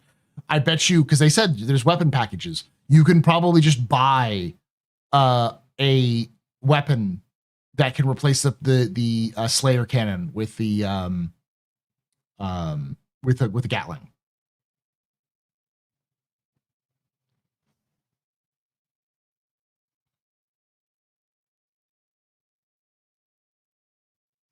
CIG is a Warhammer 40K Love Nest, Warhammer 40K, Warhammer Fantasy, Necromunda, Kill Team,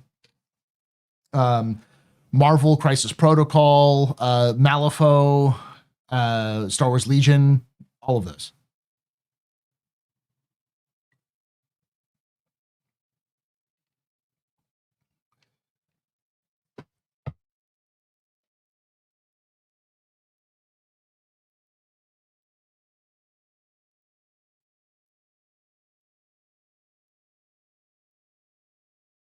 I don't know much about 40K, but do their tanks also bounce uncontrollably?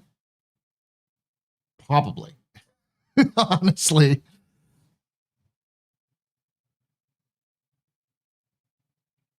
And it's a lot easier for them to build a new bespoke weapon for a vehicle than it is to build a new vehicle.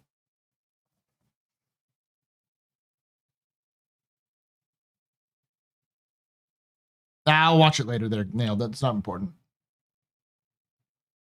It's impractical in all the best ways. Yeah. I'd love for that to be a laser Gatling, but I think it's a ballistic cannon. If I bounce wrong on terrain, it'll bounce. Yeah. It's an NV7 ballistic Gatling. By bearing. Oh, so it's probably not.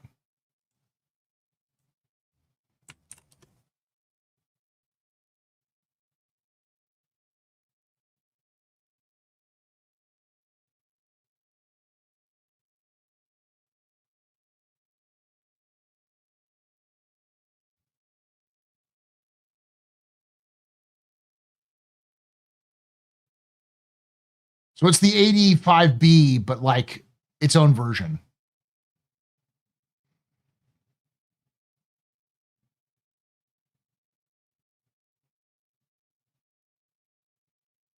Machine spirit Imperium vehicles only bounce if the machine spirit is happy.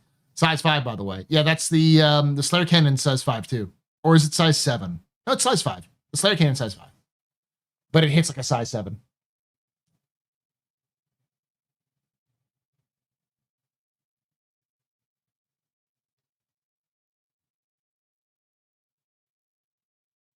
Y'all know we have laser Gatlings already. What do you think the attritions are? Yeah, we know. But the point was, is put a laser Gatling on a Nova tank would be great. Is what the point.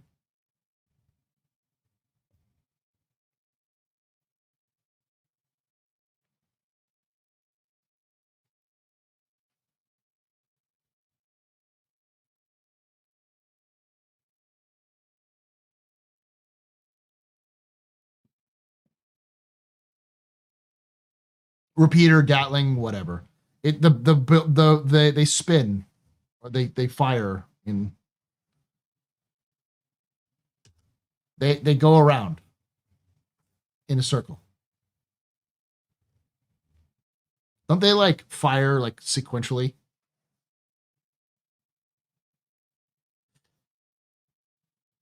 There's no PTU, I don't think. It's live now. Went live earlier today. If Drake is now officially part of Invictus and we have a whole day themselves, what do you expect to be exhibited? They're not going to do rotating exhibits anymore. It's all, there's only on the floor. It's just the new ships and other ships they decided to highlight. No, it's PTU. So there's still PTU, but isn't 4.11 went live? Oh, it's still PTU. I thought I got a note that it was going to live.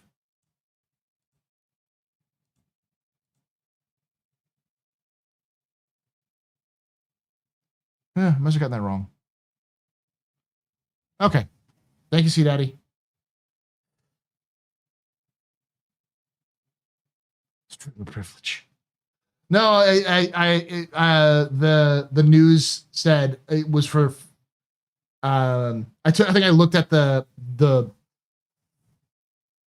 announcement for the ISC, which says Alpha 411 mission compossible. I thought that was a announcement that it was going to be releasing.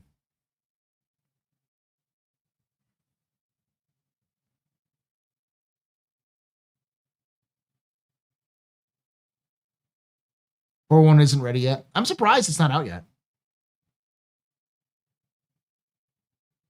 Because they did make that announcement, hey, take your clothes off before it goes live. You think it's going live Friday?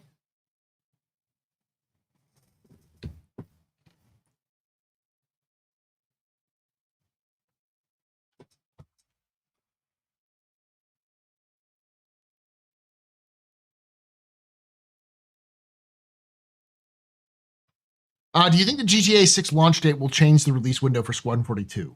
No.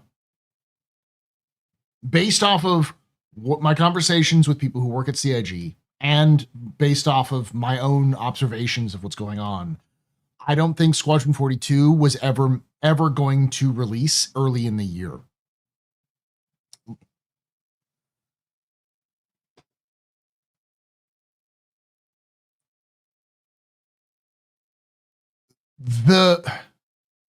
I think the most diplomatic way I've heard this explained is that the whole feature complete announcement was stretching the term.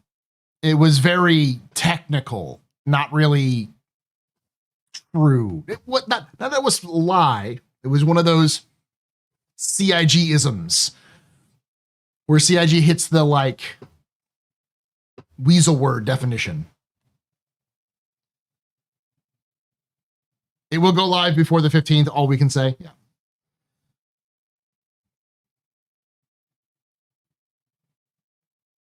I mean, Glass Sword, I can get it on Reddit. It's apparently posted on Reddit, so.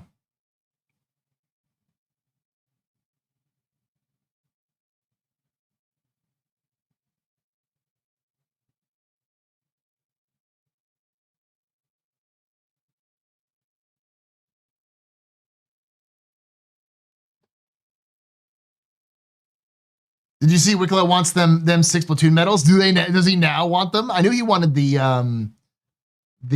Tavaran service marker ones. I was a little sad because I was like, you can't buy Tavaran service markers. You can buy Tavaran service markers. They're really cheap actually, but they can only get them damaged.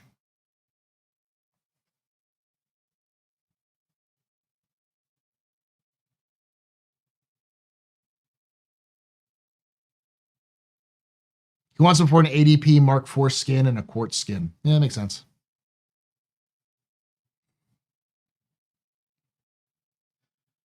Now, I will say that all of my conversations with people who work at CIG, who work on Squadron 42, have all been very positive. None of them have been like, we are dying and CIG is beating us relentlessly and the game is a giant mess. It's all, everyone is locked in. Everyone is dedicated. We are fucking full speed ahead, eyes on the prize, 2026. Everyone from the lowest employee to fucking Chris Roberts himself is just like, we need to get this done. So to the point where Chris is accepting compromises and cutting parts out of the game or changing things around rather than pushing back. So from all those conversations, I'm like, okay, it's coming out in 2026. Like I had a feeling this was the like when they made the 2026 announcement, it's like everyone was like, oh, well, it's going to skip. It's like, no, I don't think they're going to do that. I do think at worst they'll make an announcement date and then they may have to push it around, but you know, it's still got a year and a half.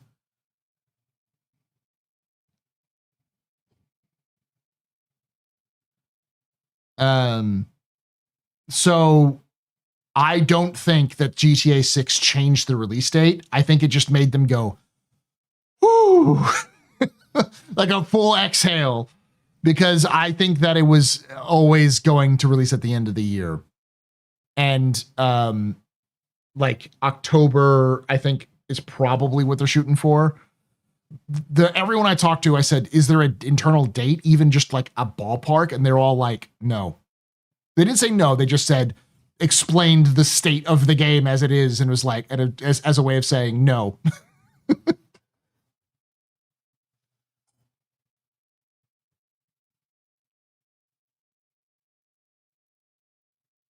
They're going to trick Astro for the 7th time.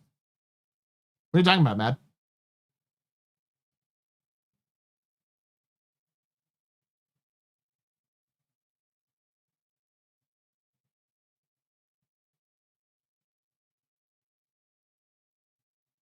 Release date?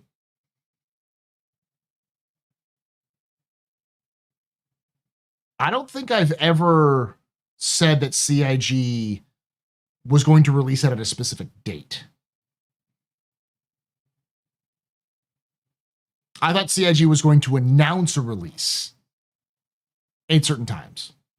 But at those times were based off of information I had at the time. And that was not talking with CIG developers. I said that just now. This is the first time I've said I have a date, which is December 7th through 14th. I think that's the date they're going to release it.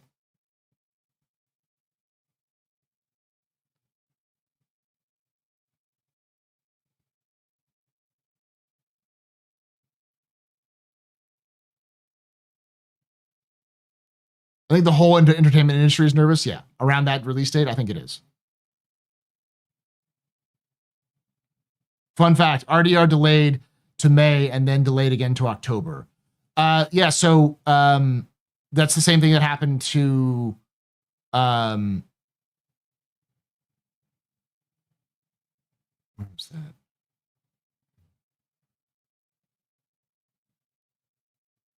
I don't think actually I don't think GTA is going to delay to October. I think they're going to come out in May.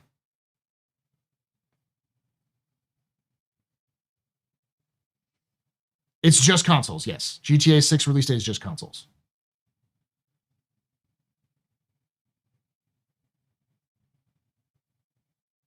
The GTA 6 trailer did better than the Deadpool and Wolverine trailer. Yep.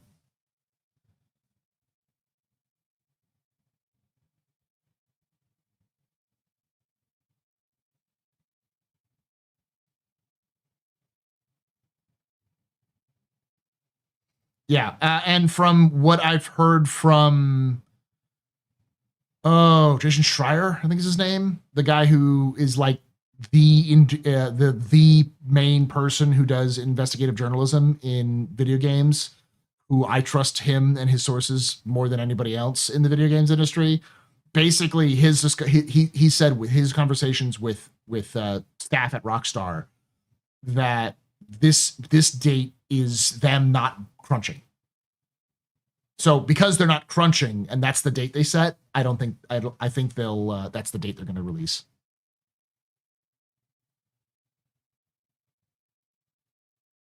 They apparently have learned from their crunch from Red Dead Redemption 2, where they're like, we don't want to crunch because it destroyed our reputation and destroyed our staff. So they've not stopped crunching.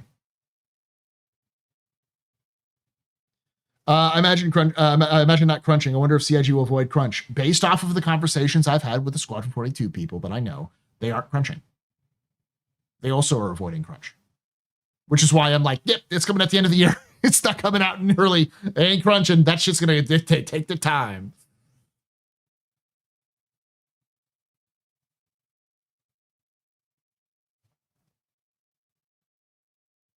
I don't like Take-Two. Take-Two can suck my dick.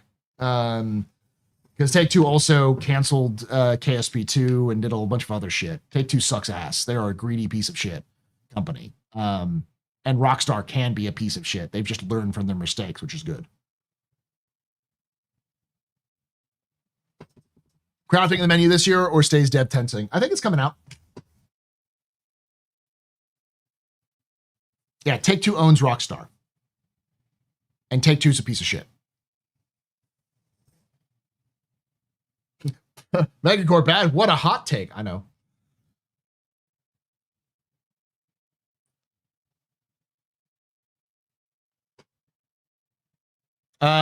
Maybe does it take two?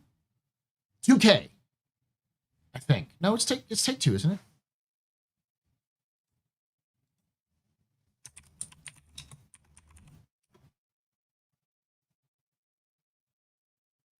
Yeah, they own Rockstar. Take-Two. They do. See, they also own Civilization.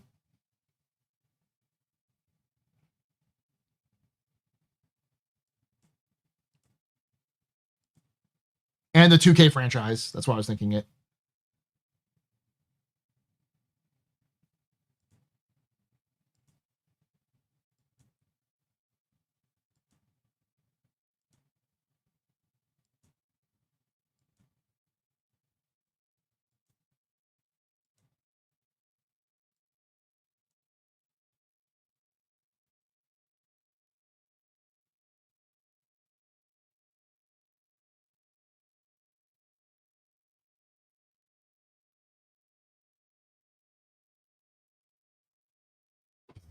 Yeah, Take-Two also owns Firaxis, and they also own Squad and Kerbal Space Program, and they used to own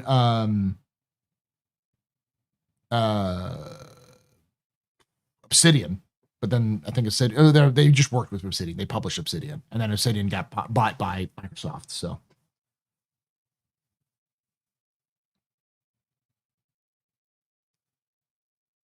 Are you looking forward to Death Stranding 2 to release in June, or just pass over in your opinion? I haven't played Death Stranding 1, so I'll play Death Stranding 1 before doing 2. I also need to play MechWarrior, finish plans and do the new Ghost Bear expansion, which just released the other day. There's so many shits. Like this is going to be a really good hot mech summer. I'll tell you that.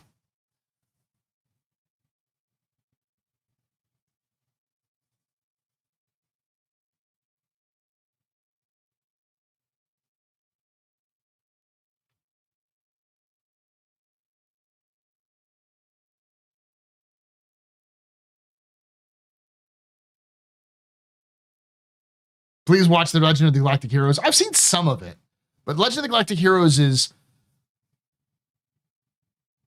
awkwardly paced. I do like it, but it's awkwardly paced.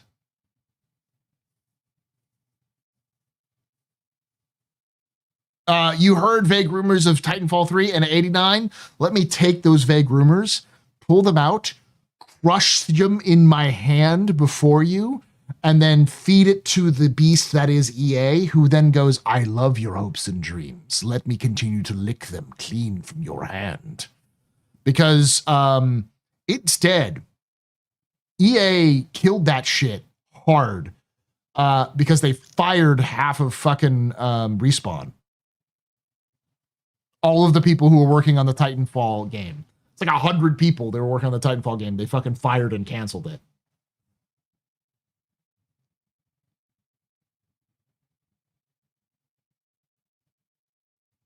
Why? I don't know. EA. To anybody who's played Battletech, the game, or the DLCs must get. Not a must get, but they do expand the game a lot. Plus, there's a lot of great mods for it as well.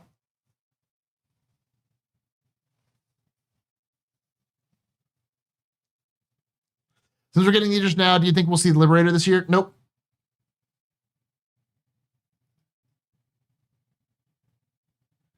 It was supposed to be an extraction shooter. Yes. I still don't think it's an extraction shooter the way that people think it's an extraction shooter.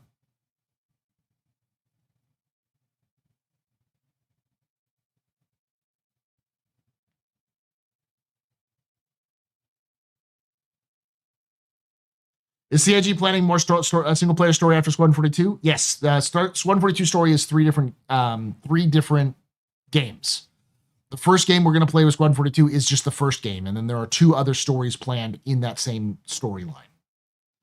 Have I played Battletech Online? You mean MechWarrior Online? Yes. Not Battletech Online. I've never heard of Battletech Online. So my Perseus Invictus dreams are dead, right? Yes. 100% dead and buried.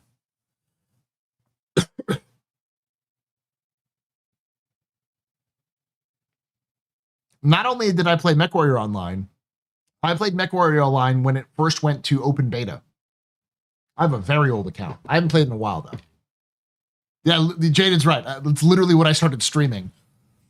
MechWarrior Online, Kerbal Space Program, and Star Citizen were the 3 games that I got started streaming. Oh, and Elite Dangerous Beta.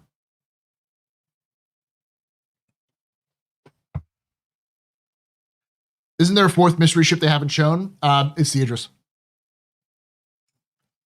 Battletech is a tabletop version, right? Yes, there is also a Battletech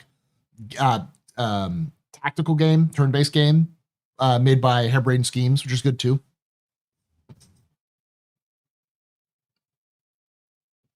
Signing the old magics. You know it. I was an Eagle main, baby. Back when that used to mean something.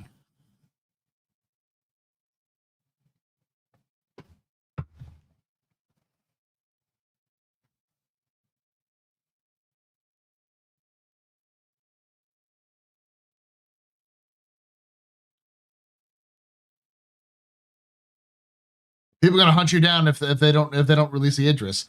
I am not CIG. I do not have the power to release things. All I'm saying is that there's been rumors of the Idris, and there's been a lot of things. They said there are 4 ships, not including the TAC, and that they showed all of them in that are releasing. They showed all of them in the video they just did, and one of the things they showed, so they already showed the TAC, the MTC, the MX,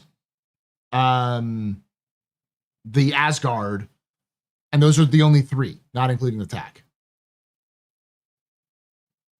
That means there's one more, and there's no way it's the new RSI ship, because we had no updates on them. Biddies. So are they not gonna release the Paladin, or did the Asgard take over the hype? Paladin is not the same thing as the Asgard. Feed the cope. I will. Because PJ, if I feed into it, people will click. As I said earlier, I have no dog in this fight. I don't own an Idris. And if it releases, cool. If it doesn't release, I still think it's coming out this year. Oh, I'm awful at KSP. I am not good. I am like an average KSP player, and I don't have any videos on it anymore, no.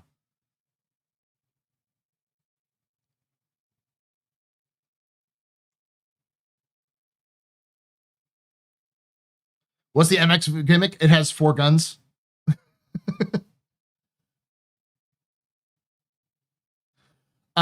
You think the thing is the combat ATLS? No, it's not going to be the combat ATLS. I do hope we see it, but I don't think so.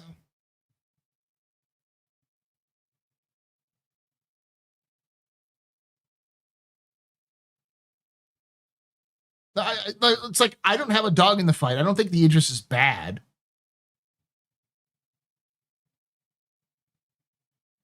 There is a combat ATLS coming to. Yes, just not right now.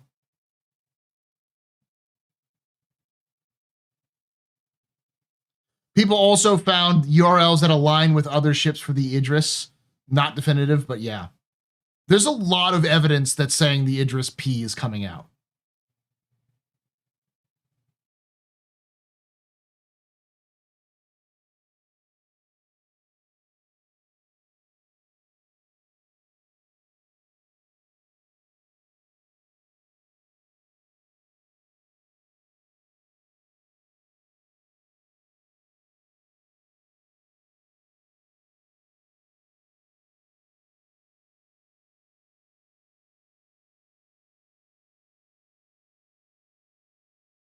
$107 just resubscribed for 5 months. 5 months of Rocket Strike hype.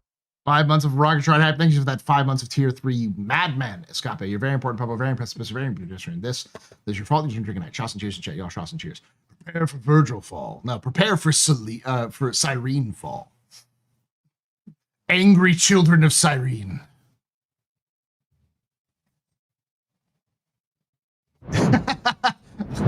That seems more like cope. They're laughing tech. It just feels like a fake out for the Ironclad. Oof. The Idris is the Kendall Idris, right? Yes. It doesn't have a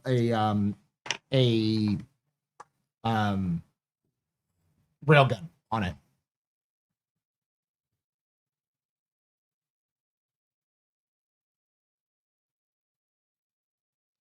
Not right now. It ain't this year. Maybe. The misfortune was found in the files months before it released, and the Idris P could be the enemy variants. The Idris P was found months before it was found 2 or 3 months ago. People found it in the files for 4.1 release. I remember people talking about it, being like, "That's just the normal Idris." It's like, no, it's the Idris P. They not only found it, but they also saw it in game. So, like, the Idris P has been in the files for several months.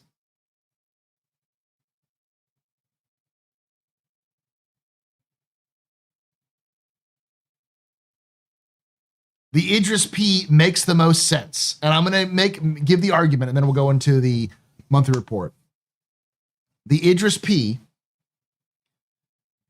requires you to actually man the guns.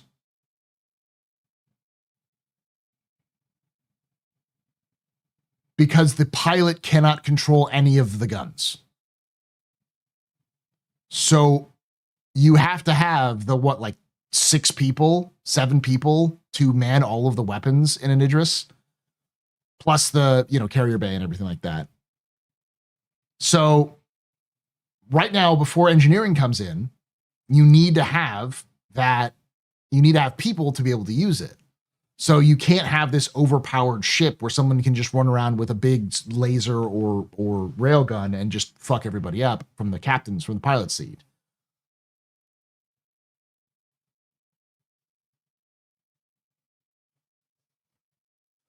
Didn't they originally said that Idris was supposed to release after Squadron 42? They also said that the F8 and the F7A weren't going to be released until after Squadron 42. Does it still have PDCs? I think it does, yeah.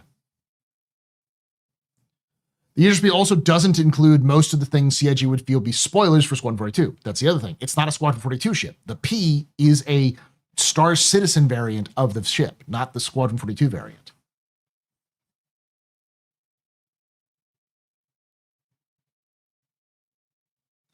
And I understand, yeah, the Exodus beam laser was also found alongside other K items when it was which had sounds. I could see them not releasing the K upgrade variant until later, but having it available.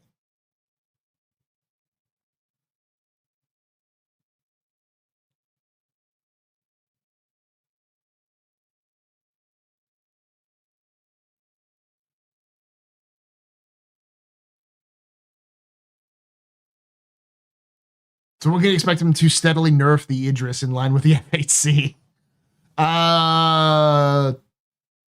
When the Perseus comes out.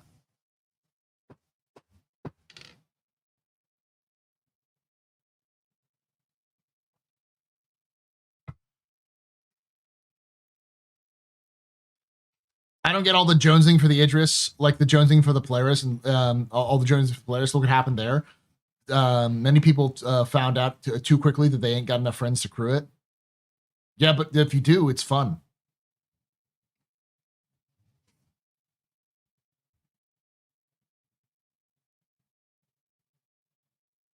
So we're getting a large internal cargo ship to make even more money that has no purpose.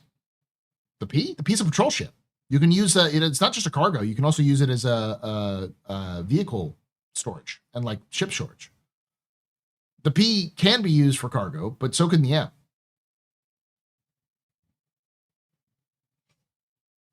Yeah, it's an event ship. You pull it out for like hunting the Polaris and stuff like that.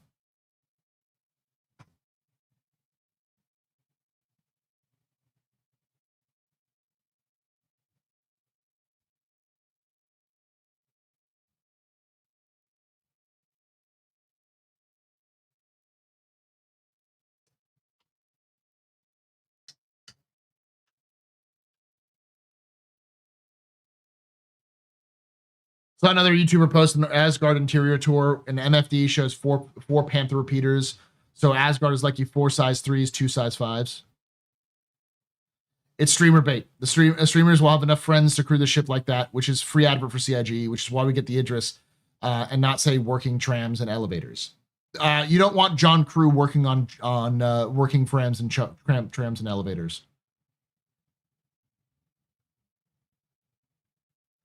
And it's not just streamer bait, it's group content bait. Trams and elevators work, though. Mostly. Sometimes they get a little funky, but yeah, mostly.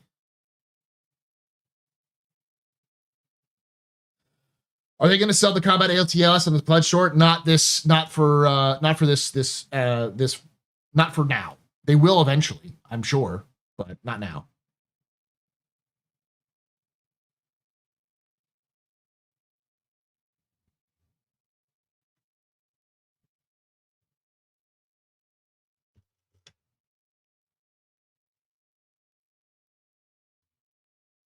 Looking forward to Perseus Wolfpacks. Yeah.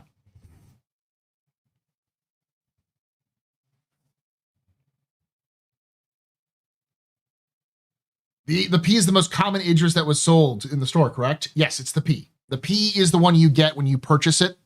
You cannot buy an M. The only way you can get an M is if you were one of the early backers, or you get one of those big packages that has all the ships. That also has an M. But it's impossible to get the M outside of that. So if you bought an Idris recently, you bought a P.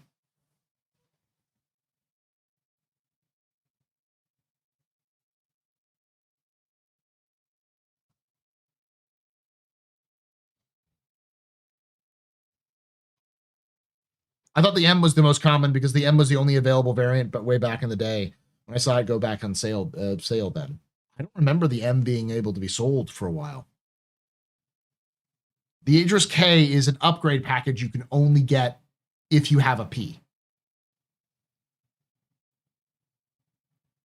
Is it true that the P stands for Peacekeeper? Yes.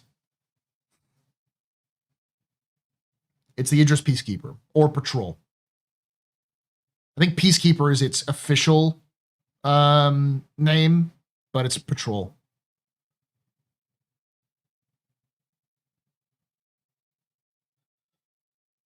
Yeah, when it originally came out, it was the M, but then ever since that, after that initial sale, the only ones they sold were the P.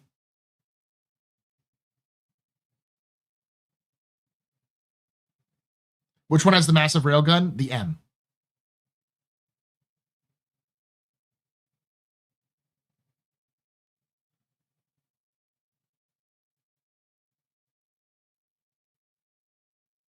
So the blades are so far are buffs. It's a start, I guess.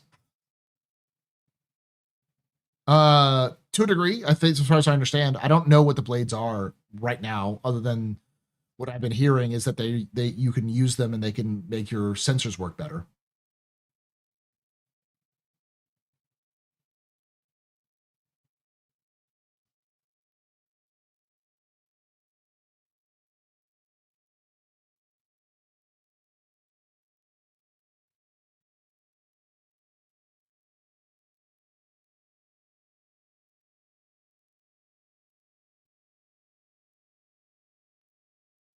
Signs are up in the hall for the PTU. New ships are not.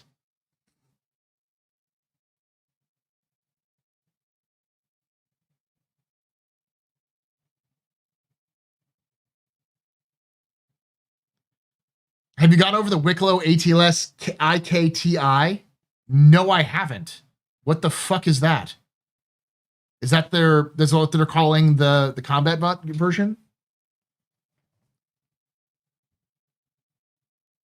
The MTC looks great.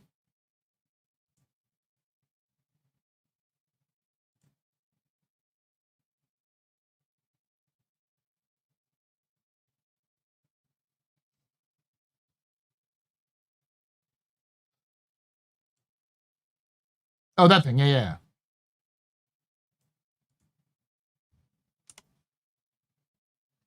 This. You can buy it?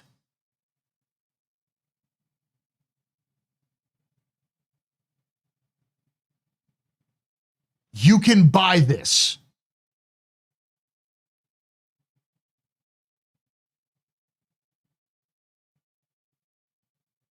Fuck all of you.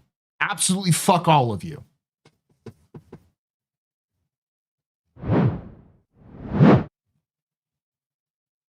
I am going to become the most murderous bastard you've ever seen. 30 script? Fuck you. 5 minutes.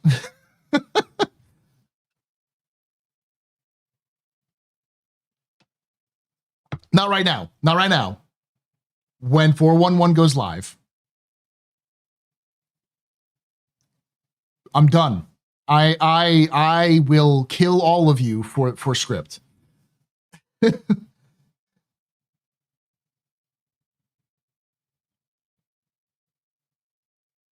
lower mech division has.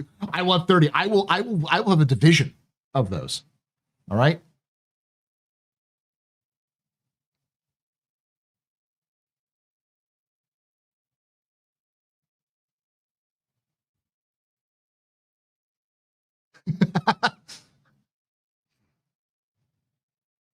Got it. Stay strapped around Paul and Froggy.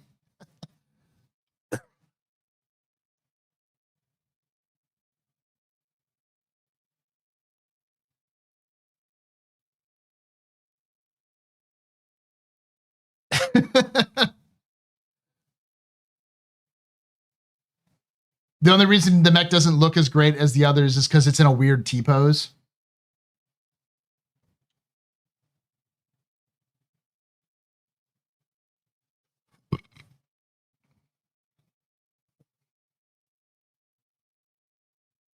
Is that official? Yeah, no, that's official. You can get it in the PT right now. You can, it costs 30 script. To give you an idea, if you do the Invictus training missions, you get like 5 script. So just doing the training missions get you script, and doing those space combat missions get you script. Going out and doing like mercenary missions or just going into different places can get you script. They spawn in loot pools.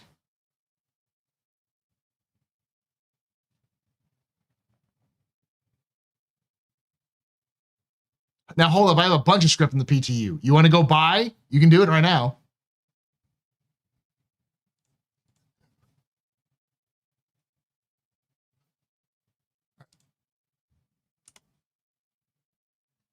This. You can buy it.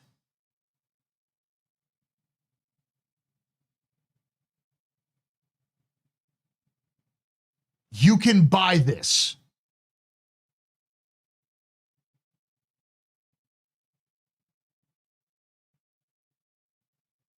Fuck all of you. Absolutely fuck all of you.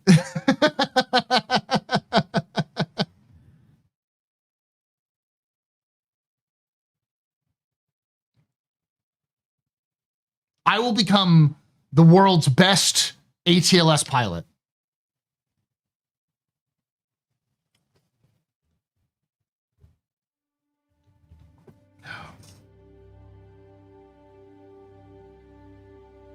Is it just a flare item? There's no way that's just a flare item. 30 script for a flare item? No. No, no, no, no, no. No, it's not gonna get jump jets. You can take away my spaceship. If it had jump jets, I would be fucking You can amazing. take away my space suit. You can even take away my space lasers. But you can never, ever, ever take away my space game. 30 script for Hangar 4 sounds like shitty. That's a shitty amount of script.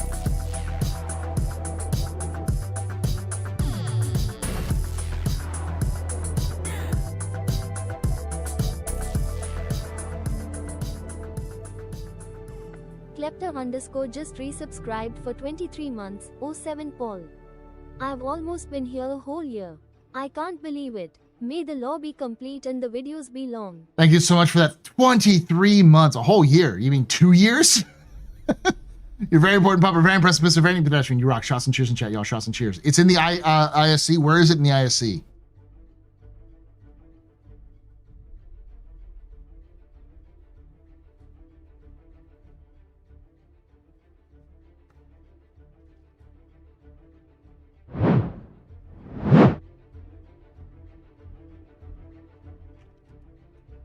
Listen, it has a rig.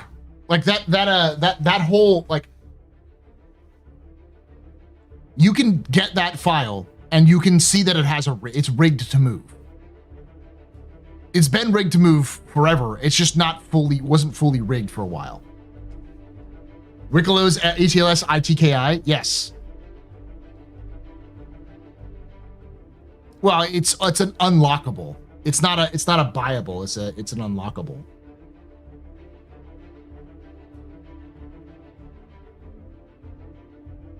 But it's not even a complete looking item. It's a rushed concept piece. I don't care. I don't care. Twin size ones go burr. If it releases, can we have a mini Star Citizen Titanfall game mode in Star Marine? I'd love that. That'd be great. 831, okay.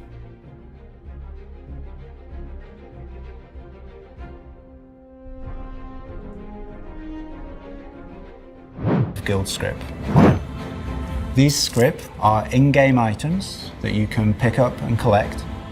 You are getting 1 script for the Council and 1 script for the Mercenary Guild. and you can use them as currency for collector missions. ATLS ITKI.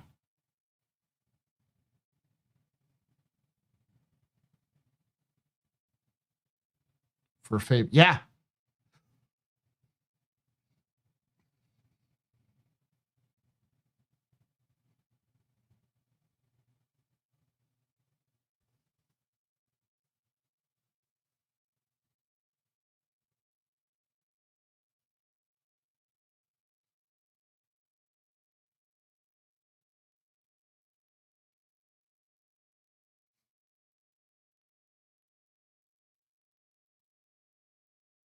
The flight blade description only talks about movement trades. The one that they talked about in the past with the monthly reports sounded like it was the ability to modify your IFCS significantly.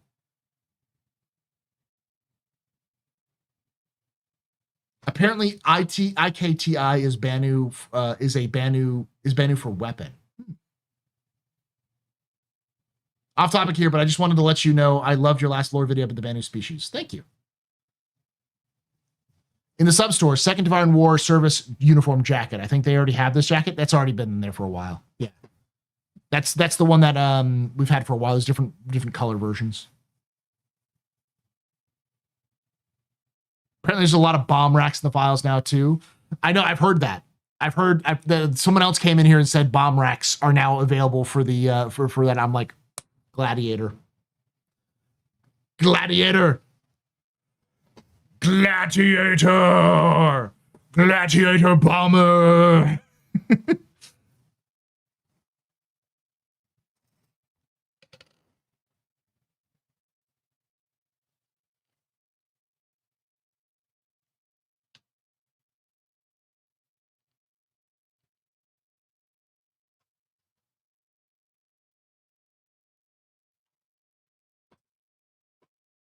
If the racks work on a Gladiator, there's no reason not to carry a Gladiator. Gladiator becomes one of the best ships in the game for ground operations because it has size 5 torpedoes.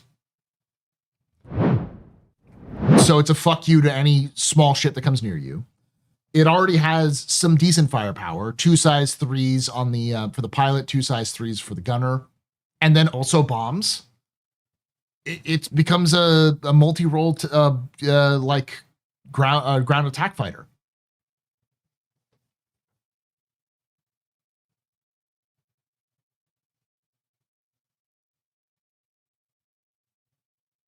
Oh, 2 size 4 for the pilot now, you think? Okay.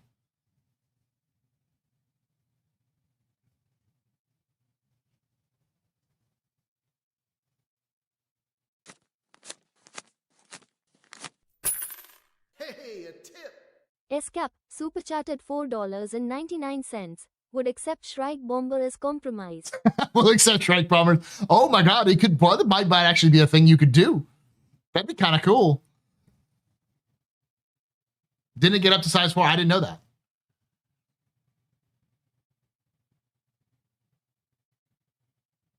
Two size 4s, 2 size 3 turrets. Wow. Yeah, fuck you. That is the if you add bomb racks to the wings there, there's that. I mean, I don't know. I couldn't tell you that like there's literally nothing else you should use if you're doing ground attack support. Because it's got enough punch to punch any fighter that comes too close to you.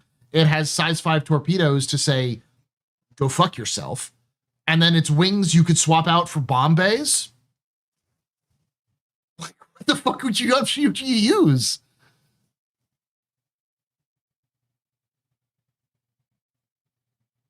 It's also, yeah, it's tough as shit. Its armor is fucking buffed through the roof.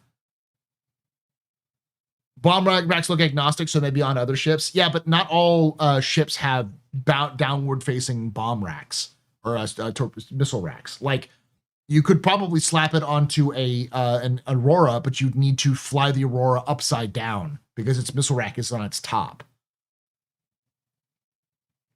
So you could use it for like the Gladius or the but I don't think you could use it on the 300 because I think aren't the missile racks in the like top in the little, its little weird sort of triangle thing, like foil, so it would drop straight into your wings and blow you up.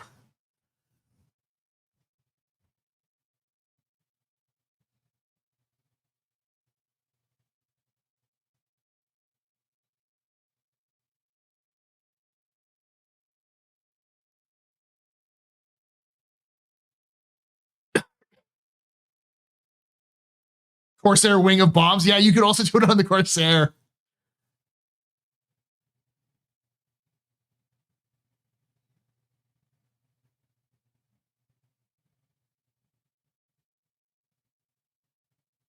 The Avenger could do it, yeah. Cuddy bomber flying inverted, yeah.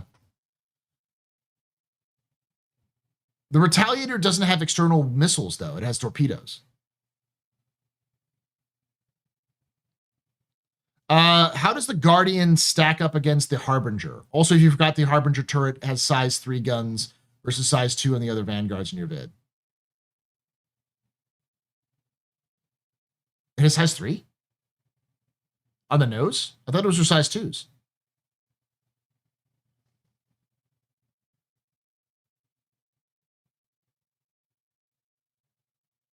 Did the Harbinger's nose turret get buffed?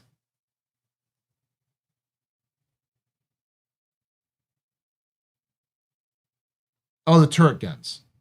They're size 3s? Aren't those missile launchers on the Harbinger?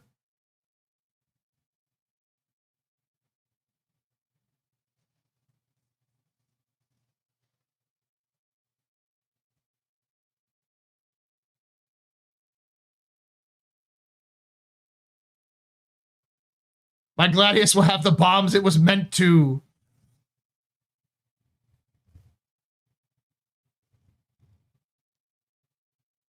I'm not going to change it. People will make the corrections in the comments being like, actually, it has a size 3 on the turret.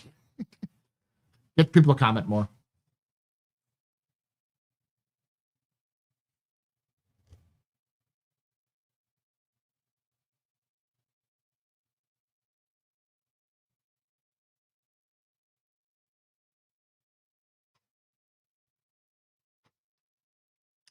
Actually.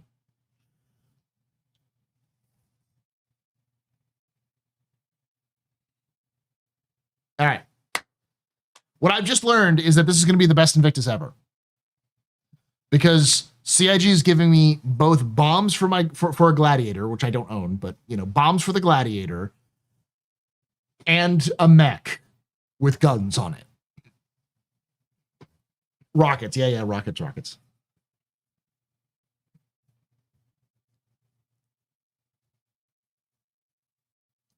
Listen, like, they're also giving us the Asgard, and they're giving us combat mechs. That means the Asgard can now deploy combat mechs. It's become the Panther dropship of the Star Citizen universe. And they're hiring. I am not going to work for CIG in that level. I would love to, but I also know that CIG isn't exactly the most stable place to work. That's a lot of effort to work there. And there's no way CIG for that position is going to hire me at the level that I would require. Like, the amount of money they would have to pay me would be far higher than the people they're going to pay for that sort of job.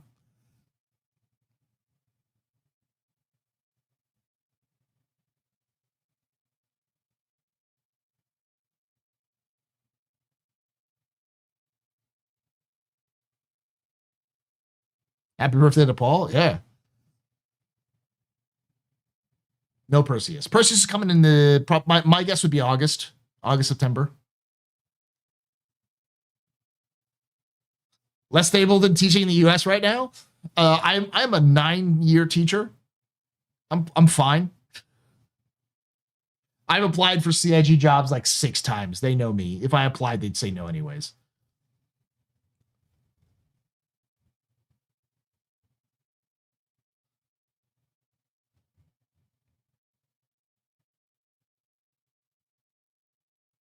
I'm gonna laugh so hard if it's just a hangar decor combat mech. I would be very, very sad if it's just hangar decor.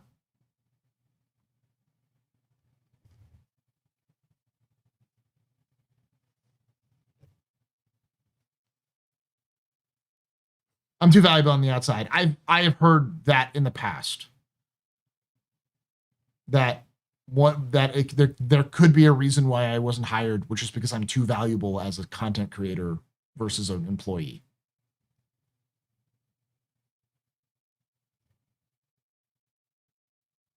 We talked about the updates, P ship package on the store. We didn't. We just talked about the rumors of the P coming out. Also, I would settle for helping CIG write a book on the lore. There is a book that was released recently, a Star Wars book, which was just a historical fiction novel about the end of the Second Galactic Empire, or of the Galactic Empire. It was like the rise and fall of the Galactic Empire. And it was written like a historian would write a book about the rise and fall of an empire from the perspective of an in-lore historian. I would love to write the rise and fall of the UEE. Or the Vandul Wars. Fuck me up, CIG. Like, I would do that in a heartbeat. And I know this community is crazy enough that they would buy it. Y'all would buy a hardcover edition of something like that. So like the video made for the Jump Town Wars, yeah. Any point chance of Star Citizen and Elite Dangerous doing a crossover from a lore point of view? Probably not. Because technically, Elite Dangerous takes place slightly in the future compared to Star Citizen.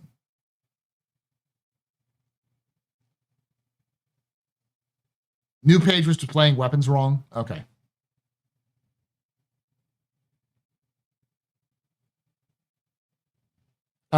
Unrelated to anything coming out, that was me testing to see how things displayed on the new ship's detail page. Okay. What if CIG allowed you to write a Star Citizen novel? I'd do that too. For those of you who don't know, I have always been a writer since I was a teenager, but I stopped writing creatively after college because I wanted to focus on other things. And I moved a lot of my creativity into content creation rather than stuff, but I've gotten back to writing over the last year or so. And I've been writing my own book series again, which I should actually have the first book out, not book, I won't be like published, but I'll have it finished by the end of the summer. So I got to send it out to people for like reading and that kind of thing. But you know, joke's on you. I've actually already have a partially, well, I have it in a summarized form and I have the outline for it, but I already have a story set in the Star Citizen universe that I was like, if I could, I'd pitch this as a story that CIG could publish.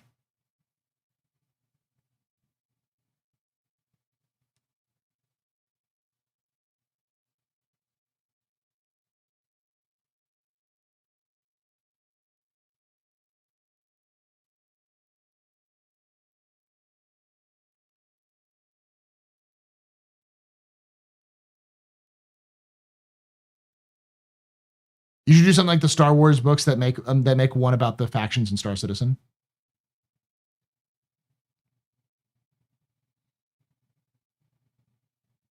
No, so Elite Dangerous takes place in the 30th and in the 31st century.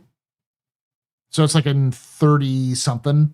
And Star Citizen takes place in 29. So they're about 100 years difference.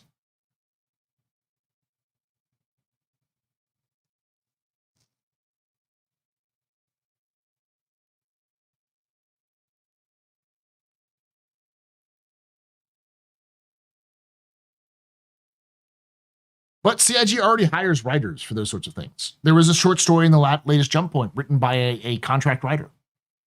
They have multiple writers who've written short stories for Star Citizen. And they're not the people who write for CIG. Like, they're not the CIG writers. They're like people they hired who are professional writers to do so. So that's not something I could, it's just like what I just said is not something that's like a pie in the sky idea. I just need to actually get stuff published to be able to people go, hey,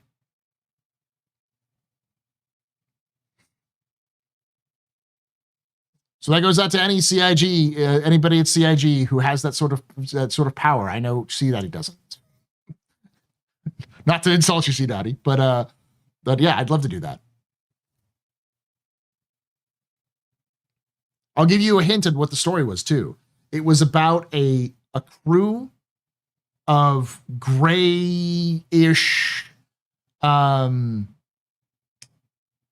or a crew of outlaws who kind of dabble in the gray, not really true outlaws, not really true like on the legal side, investigating, first off, taking on a new crew member, and helping out a UEE advocacy agent trying to hunt down a top secret project which may cause a threat to the UEE. So they're hiring them because of their grayish status to investigate where they can't. And it's and it unravels in like corporate conspiracies, piracy, Xi'an involvement. It's a whole sort of conspiratorial investigation that unravels until the climax. So my power lays elsewhere. Yeah.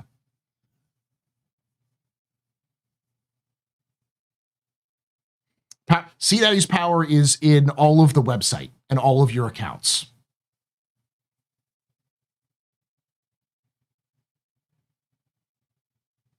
All right. Super excited, happy to go. Let's get started with the because we need some. I need to like have time to do stuff. Monthly report.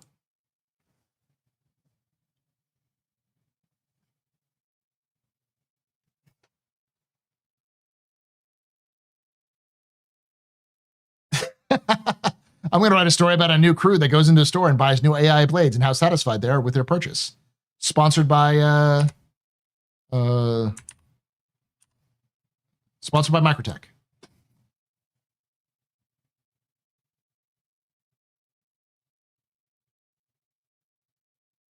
All right, I'm going to go get some more water. When I come back, your fun button's on right now. When I come back, we'll do the monthly reports and we'll get done.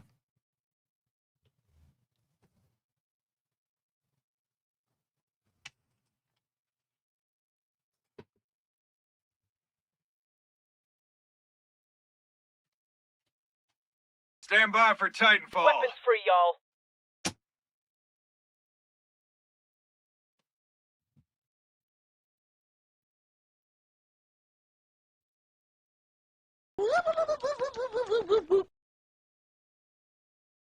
Genesis. Good news, everyone.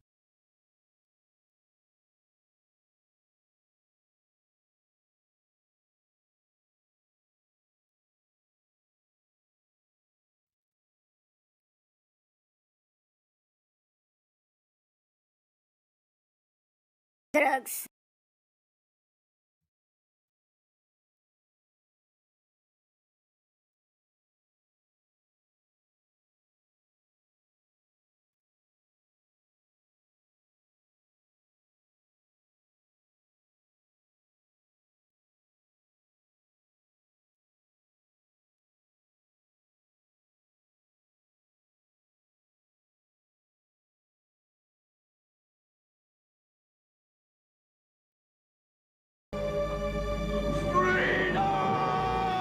I'm just an old-fashioned cowboy.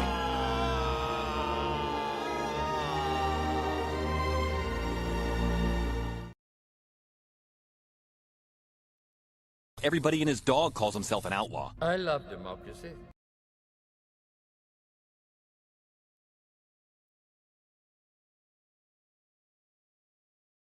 Mission complete. Burrito I eat. There you go.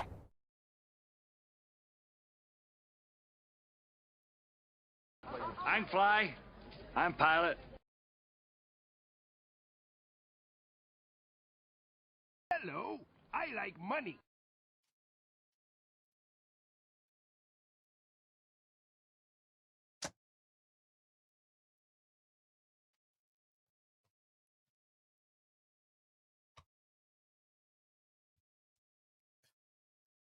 Everybody and his dog calls P himself Daddy an knows outlaw. more than the rest of us.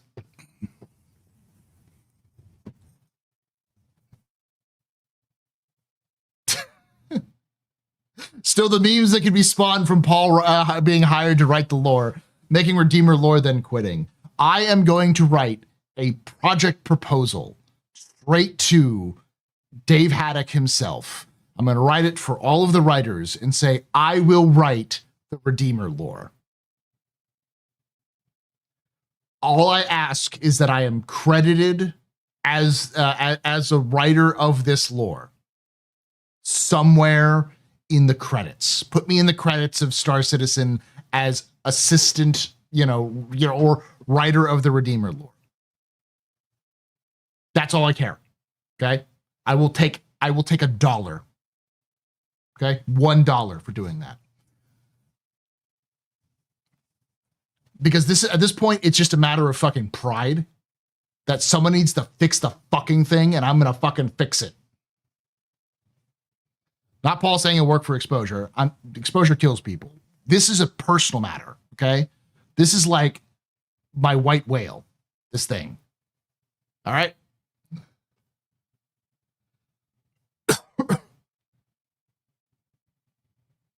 Right, Stormlore just shitting all over it. Just like a list. The Stormlore, if I wrote Stormlore, it would just be a list of everyone it got killed over the course of its entire existence.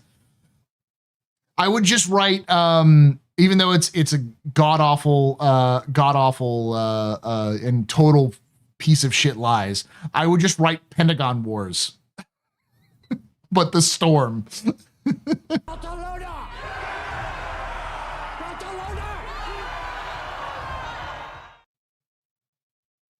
Exactly, Treckle. You got it. You got the joke.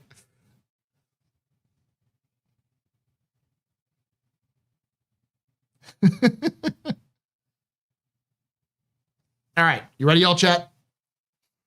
It's time for the capsule.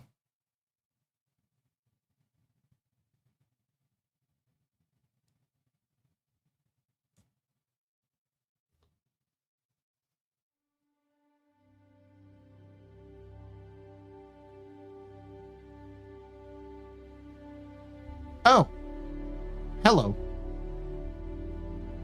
My name is Paul Shelley, and welcome to another Office Hours.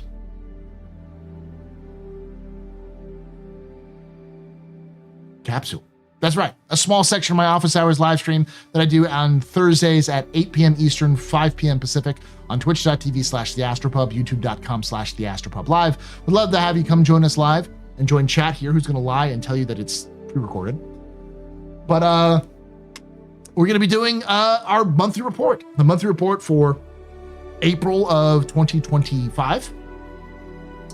If you do enjoy this, well, we'll get to the end. I will give you the context real quickly, though, that this monthly report is specifically not a summary. I will not be summarizing this. I will be reading it word for word. And I'll be adding context based off of my own experience with reading these monthly reports, which I've been doing so for several years, to give you some feedback, because they'll say, oh, as we said in last month's report or 2 months ago, to give you kind of an idea of what's going on and what CIG is saying. This now has become the best source for information on what CIG is working on, since everything else that CIG does is now more focused and concentrated on like immediate changes. This will tell us a lot of those things. If you're like, I want to know what CIG is working on, they can't just be making content. They aren't. They're doing more of this, and we'll see this in this report. Without any further ado, let's get into the PU monthly report for April of 2025.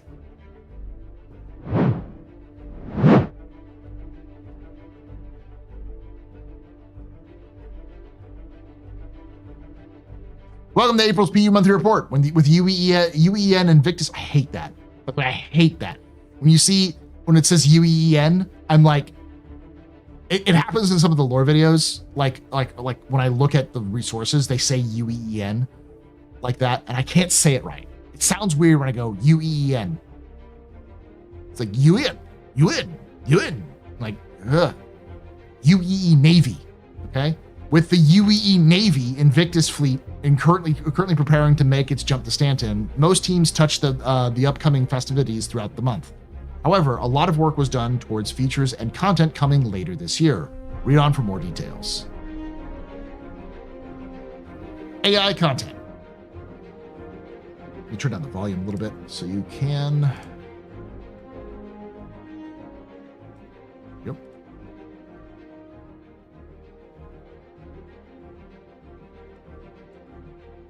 All right. AI content. The AI content spent the majority of April preparing for the release of Alpha 4.1, including the communications that players can now receive from mission givers. Although seemingly straightforward, the underlying tech required to implement is within the various connected systems was highly complicated. The team also supported this development by preparing the captured audio and animation files in DataForge, so the designers could implement them into mission logic. In keeping with the general directive of looking for more ways to convey PU's overarching stories, the team worked on a new approach that, when implemented, will be exciting new way to update players on storylines and events. That's probably the news brief stuff that they showed off in an ISC a while back. AI content also continued to refine NPC behavior packs and prototype lines for design to incorporate into future mission events. Once refined, these scripts will be approved for capture. AI features. Last month, AI features focused on refining the juvenile Valakar. Improvements include changing its idle roam behavior and navigation mesh to reduce likelihood of it getting stuck. A cooldown was added to its melee attacks, with the creature now re-evaluating targets during the cooldown. Issues were fixed with the Valakar not looking at its target when emerging from the ground too.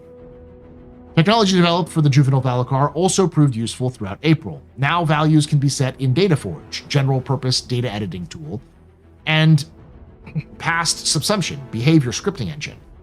Previously, these values would be set up in subsumption itself, meaning that it was hard for the designers to adjust the setup and create variations.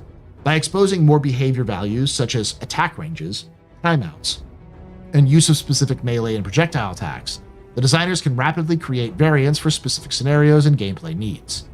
For human combat AI, focus was on first reactions and escalation, including resolving bugs with a new system, adding and refining new reaction wildlines, and implementing new methods for controlling which events NPCs respond to. The latter is useful for specific combat scenarios where NPCs are required to focus on particular tasks rather than getting drawn into combat. Refinement and polish continued to uncompromised cover reactions, while new prototype technology was implemented to lower weapons when friendly fire is detected. So the compromised cover reactions is a big one. Basically, if your cover gets started to get shot away, the AI will move away. So if they're in cover and you blow away their cover, they'll leave. So with Maelstrom, that's a big key. So that's been a big thing they've been talking about for the last couple of months, is that. It looks like they're dialing in the AI's reactions behaviors, which is nice. Interesting to see the Valakar stuff, especially since the progress report mentioned that there are going to be new creatures and new events in the near future. So, AI Game Intelligence Development Division. In April, the Game Intelligence Development (GID) team worked on various StarScript improvements, including allowing users to right-click task extension links and search for an existing task to connect to it. They also added engine scrolling to the editor when dragging links and implemented the ability to add a task between two others without manually reconnecting them. For StarScript, the first pass on the master graph visualization editing was completed. GID also delivered their vision for a new tool currently called Destiny Profiler. This prototype will help validate the visual presentation of the tool, the use of thresholds on metrics, and how to interact with multi-resolutions. Finally, the team continued their research in discussions in mission system. The objective remains to provide the designers with tools to help them easily create entering missions for players. Okay, so that's the thing.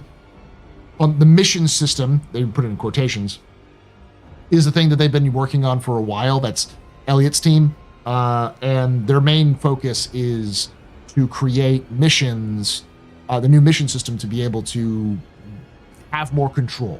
Effectively, the system they've had up to this point, the mission team had to create bespoke modules and then plug them in and they couldn't use a lot of these modules individually.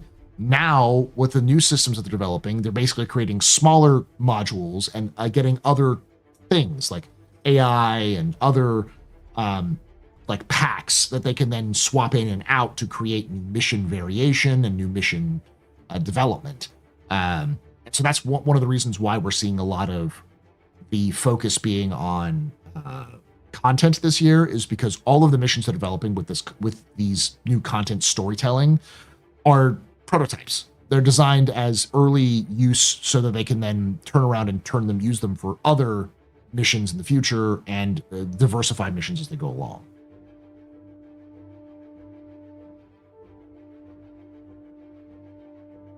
AI tech. AI tech progressed with the Pathfinder system, making various improvements in cleaning up requests involving multiple start and end locations, based on the path's start orientation.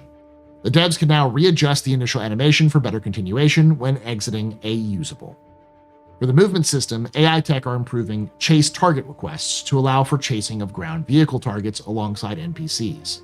The challenge with this is that the position of a ground vehicle could be outside the navigation mesh triangle. That's interesting. Multiple improvements were also made to both triangle mesh-based navigation and voxel 3D-based navigation. For triangle mesh triangle generation, issues were fixed that were propagating problems with pathfinding and navigation raycasts.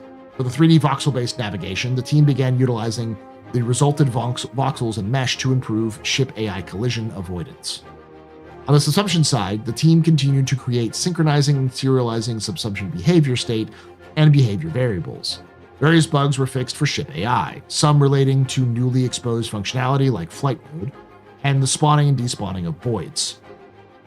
Improvements were made to cover generation 2, such as excluding door entities from cover generation process and reducing the amount of generated for long walls. The team is currently checking ground surface inclination to discard cover in areas that are not almost flat. The new, quote, nav spline, quote, a creator, unquote, tool was implemented to allow for designers to record player ship movements and transform the captured data into nav spline that can be utilized by ship AI. Starscript functionality was also extended as requested by the designers, creating new missions and behaviors. Someone asked, is this in a previous one? In a previous interaction I had, like, does this mean that you can actually call your ship down to land with you? And no, I think this nav spline creator is more of a, how do players fly? And they're going to copy that and put it into their AI. It's not the first time they've done it. They've done it a couple of times where they've taken player data and tried to process it into the AIs themselves. The difference is that typically when you're doing it with in the past they had to do it like by hand. This sounds like they're creating a tool to be able to capture this naturally and put it in there. But I could be wrong, and feel free to correct me in the comments below. Animation. Last month, the animation team continued to support the studio-wide initiative of focusing on content for the PU. They also progressed with the Valakar, supported various new mission givers and world NPCs, and began working on a new creature. Art ships. Okay, here's the big ones. In the EU, the team focused on closing out tasks for Invictus launch week, including 3 new ships planned for the release at the event. The Misk Starlancer was also completed for its upcoming flyable release. Progress was also made on 4 unannounced vehicles. The first is progressing through white box towards full production, while the second is approaching gray box review and LOD 0 complete. The third, which is briefly shown in the recent episode of Inside Star Citizen, is progressing through concept. The fourth vehicle, the first in a while from an existing manufacturer, has been formally kicked off. The Consolidated Outland Pioneer continues through pre-production and white box phases. Modular kits were solidified alongside some structural changes to improve the flow and movement throughout the ship. The team also continued to define the core visual elements to inject the Consolidated Outland art style. Numerous paints were also created for the new and existing ships for release in coming events. The North American content team began closing out 2 new variants with polishing and bug fixing. An all-new ship progressed too, with the recent decisions being made on the cargo capacity and tractor beam placement. The RSI Apollo continued through the gray box phase with new concepts for Med Bay area and bridge. New concepts? Interesting. So, RSI Apollo, that's its next thing. And if it's in gray box phase, its next phase is LOD 0, and then it's final art, and then release. It can take a while for it to go through gray box, a couple of months. But I think it left into gray box in like February, I want to say. So it's still on track, unless something goes crazy, to be able to make it to release by the end of the year. And yes, the cargo bay and tractor beam placement sounds like a new hauler. That's almost certain. Finally, for ships, work continued on the RSI Perseus to define its interior look and feel and ensure it functions as intended. The Perseus has been in like gray box for a while now. I wouldn't be surprised if by next month we see it into LOD 0, if not by May or June, I would say. I still think that the Perseus is likely on track for like an August, September release of this year. But people have asked me, do you think it's coming out? Yeah, I still think it's coming out. I think it's coming out this year. But I doubt that they would release it at the same time as the Ironclad, because those are two of around the same size ships, and CIG usually doesn't like releasing similar size ships at the same time. Community. The community team began April supporting Triggerfish, including a parody patch notes for the scaled down Easy Have Hangar Commander map. Arena Commander map. They also supported Spring Celebration and Free Fly. They then published an Alpha 4.0 Test Universe Champions, honoring players whose testing efforts made greater impact during the PTU phase. The team then announced the first series in PTU stress tests, which provided valuable feedback to development as progress continued on the next major update. CitizenCon Direct was also announced, which will take place of our traditional in-person event, which, based off of CIG's financials, probably one of the reasons why they're not doing an in-person event is because it's expensive, and they need to be cutting back on some of their expenses to focus on the game. The team is currently focused on planning and preparing for an exciting event alongside a variety of other events. The community continues to collaborate closely with development, analyzing feedback from across channels and forwarding valuable insights to the appropriate teams. Meanwhile, efforts continue to provide general publishing support, ensuring cohesive messaging, consistency across public-facing channels, and the timely delivery of key beats. In addition to evergreen tasks such as This Week in Star Citizen, bi-weekly roadmap updates and roundups, and the monthly refresh of the Arena Commander schedule, the team also supported the ongoing System 7 race series presented by Atmo Esports. Finally, community supported the Squad 42 newsletter's Vandal Interpreter contest, which yielded some truly creative and terrifying submissions, as participants offers their best rendition of the Vandal language. All right, this is the next big one, core gameplay. This is where you're going to hear a lot about the features which are being developed, but you won't see until later this year. Several of the core gameplay teams began the month stabilizing and improving the new space-themed missions for Alpha 4.1.1.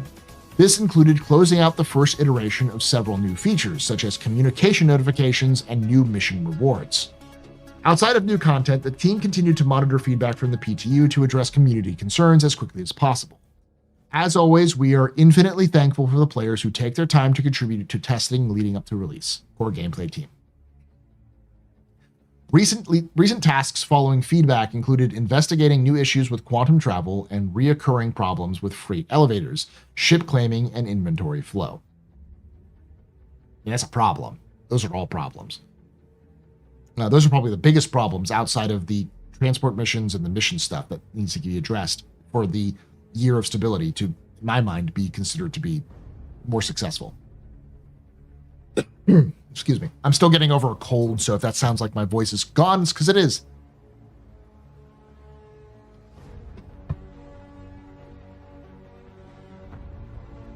Elsewhere, the team analyzed performance captures, seeing where the gains could be made for both client and server frame rates, especially focusing on new content.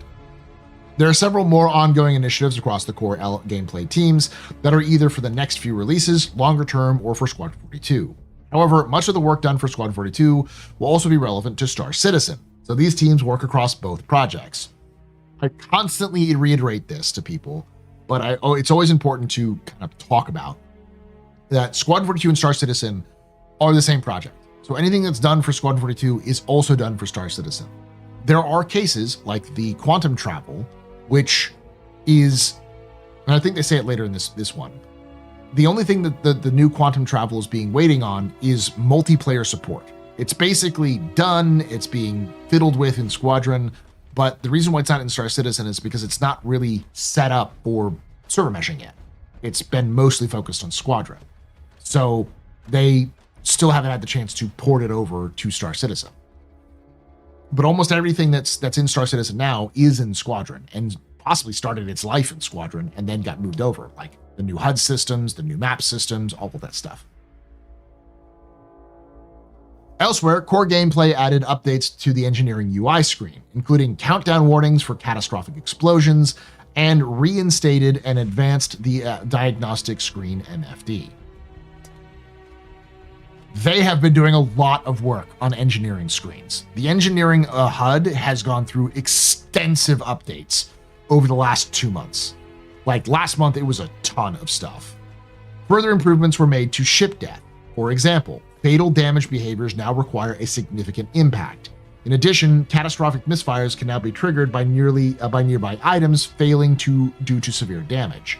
Improvements to deactivating soft death were also completed, and its effects can be enabled separately. So soft death can now be brought back from. For flight experience, the team enabled the new space flight mode in their feature streams. They're currently resolving bugs related to AI ship motion alongside outstanding work for takeoff and landing experience. Several new game modes were added to allow them to test the new flight model in the future. Due to the data setup, both the new and existing models can be tested separately without affecting each other. That is what the new flight blades are. This new flight experience, I talked about it last month. Basically, you can turn off the IFCS entirely. So there's a lot more granular control over what you can do as a pilot for the fly-by-wire systems. For those of you who do Elite Dangerous, the flight assist off is what I'm guessing they're shooting for. Okay. An overhaul of control surface tech began. As such, flying in atmosphere and especially gliding is now much more realistic thanks to believable aerodynamic behaviors, such as the nose falling in turns or accurate drag on large AOAs. Especially in regards to changing atmospheric densities, there's still outstanding work on the control systems and interaction with thrusters and the AI systems. Control surface update. April also saw an update to the new quantum tech. In addition to adding a slow speed variant of quantum boosting, the devs resolved several bugs and improved reliability and performance. It also features improved ways for the mission designers to control the flow for AI ships. Further work will focus on improving current experience and make it compatible with multiplayer. That was the big one. That's when I read this earlier. I saw that. I was like, aha, yeah. Core gameplay optimized the scan wave mechanics to be as responsive as possible, with focus on overwhelming contact environments where hundreds of thousands of contacts are processed in the short period. I believe the scan wave is the ping system. Alongside this, the team continued to polish FPS radar and scanning gameplay via regular playtests. April's work included adjusting the detection formula, highlighting visuals, and disabling the influence signature system to improve it to better serve the intended gameplay. The team then made improvements to inclusion checks, such as adding a mechanic to skip checks for radar contacts within the same room. This allows for a smoother flowing experience when searching for items or objects out of the direct line of sight, which would previously require fully charged scan to detect. Lastly, the team iterated on the box-out display for radar contacts, optimizing and refining marker placement. Design also began setting up which objects will be detected by radar and scanning in the PU. So yeah, a lot of the scanning stuff's coming in. So if you're wondering what the flight and like the changes to how your ship shows up, it's likely because of these changes that they're doing. Now, am I saying that this is going to be coming out tomorrow? No. I hope it's coming out in June. I have a feeling it's coming out in June. But I also have this CIG feeling in the back of my head, which is like, it's coming out at the end of the year, last moment. All of these features are going to come out so CIG can say they added new features like engineering, scanning, which if you have engineering and scanning, you have FPS scanning, you have fire, you have, death, you have, like a death, being able to repair from death and all those sorts of things. Lastly, the team iterated on, okay, I already got that one. Several major bugs were fixed, including one causing the Misk Hull C to spawn with its spindle extended, which prevented flight in certain ports. A commodities issue stopping ships being selectable as a destination was fixed too.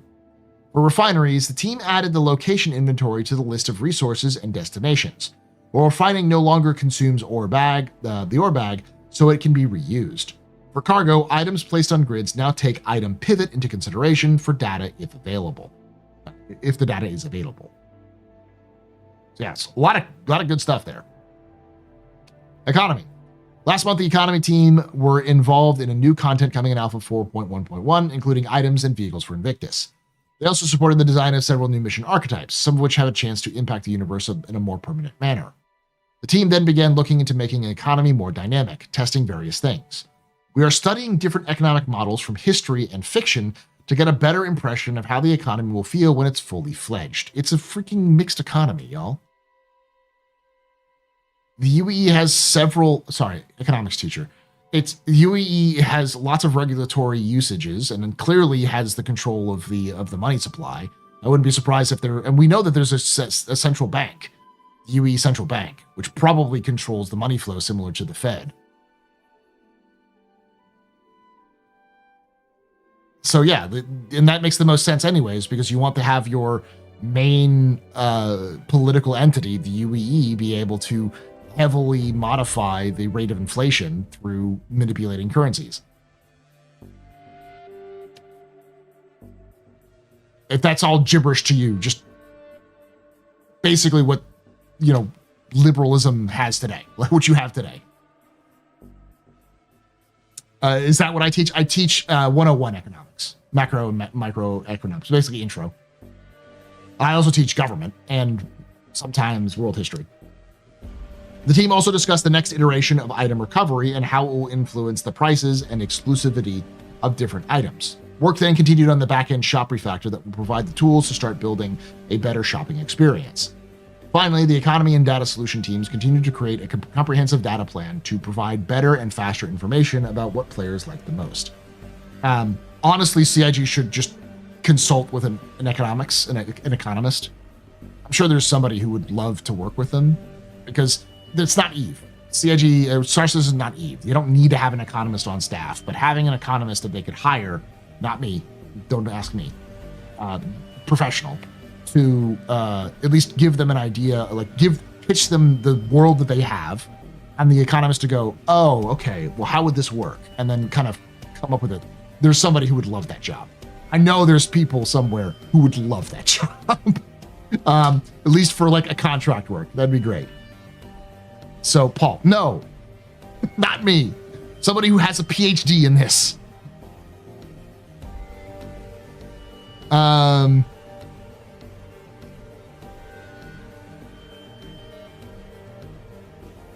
The Darth talks.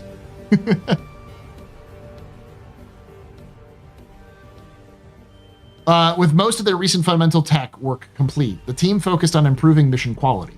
For example, players in the PTU will see the return of comms notifications. While the previous system used for Xenothreat and Siege of Orison was difficult to update and maintain, it's now a lot easier to implement content into the game. The team are planning to slowly roll this update across the game to globally improve mission quality. Neat. Alpha 411 will see a new mission types focused on PvE ship battles. These include Ambush, which will see players set up a trap to kill a priority target, and Patrol, where ship players travel between different coordinates to take on activities at each point. Work on these missions has also allowed the team to find and fix long-standing issues with spawning ship-based reinforcements, so ship wave missions should now function better. In April, a few of the designers began fixing missions that were missed in the Alpha 4.0 release. Hopefully some of these will be good enough for state of release soon, but we are committed to the quality and stability of the mission design. Updates were also made to Wicklow, including the things that they were willing to trade. To prevent farming of rare components, ships rewarded by Wicklow will now only feature their unique paint, while the components will be added to the Emporium. So you're going to get a ship with no components? Interesting.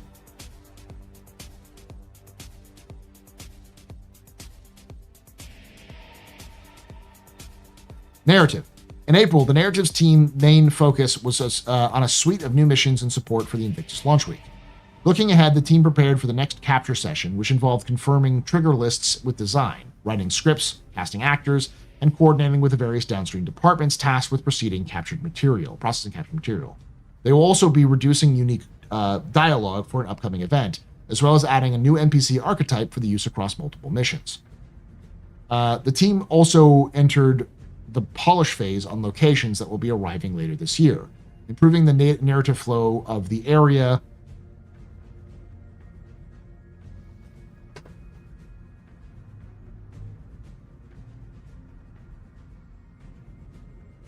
Call me copium. Say I'm coping. All right? Say I'm high on hopium. I'm going to read this again. And I want you to tell me in chat or in comments what was just said. The team also entered the polish phase on locations that will be arriving later this year, improving the narrative flow of the area and helping the branding team with the final signage pass to create a more immersive environment. That's Nyx. It's got to be Nyx.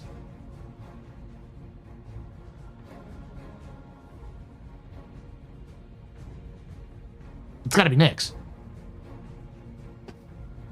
It could be some new type of location that they're going to be adding to the universe, like they did with the asteroid bases.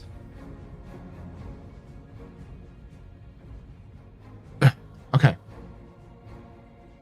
Additionally, they continue to work. This is the reason why I pay attention to lore, chat. Additionally, they continue to work on two new location archetypes, guiding the design and art with backstory elements to help drive the tone as well as establishing story details. That's got to be Nyx then. Holy shit. Because they just said, location archetypes, which is different from what they were saying before. That's got to be Nyx. Also, with 2025 well underway, the team decided to dedicate time to progressing their 2026 planning, including new story opportunities. Finally, the narrative team made an appearance on StarCitizen Live to answer questions about this year's ongoing storylines. Polish for locations, why not Czech? Online technology. In April, the Live Tools team worked on various features, including new sanction types and improvements to scheduling global system messages. The network team delivered the entity teleport feature, which was used to move replicated entities that may or may not be streamed out. This enables systems like Respawn to directly reparent a player to a medical bed without needing to wait for it to stream in, streamlining and simplifying the respawn process. The team is currently finalizing related API. R&D. In April, various improvements were made to the lighting evaluation that's part of the cloud and atmospheric ray march. As such, energy fall-off function was generalized, and an extra highlight was added to separate center of bright lighting for much dimmer long-range impact. For dynamic weather, the temporal stability of the CPU accessible weather map was improved. Extra helpers for the CPU weather queries were implemented, and robustness was improved when creating query contexts. Work also began on adding texture streaming support for volumetric cloud and ground fog rendering. Sun disk rendering behind sufficiently dense planetary clouds was improved and should result in softer transitions than before. Similarly, the sun disk behind gas clouds should occlude correctly again. This fix corrects animated noise and banding that was observable when looking at dense clouds with the sun shining through. UI. Last month, the UI team will work to implement unique UI features for several upcoming vehicles. They also supported upcoming events and created environmental UI to support gameplay and storytelling. The VFX. Last month, the VFX worked on towards completing their tasks on vehicle and weapons for Invictus launch week. Pre-production VFX work done beginning an upcoming major release, including locations, creatures, and weather.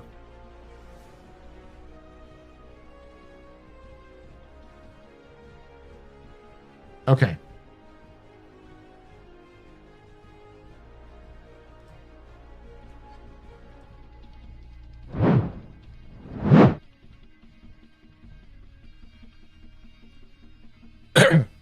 In summary, Apollo,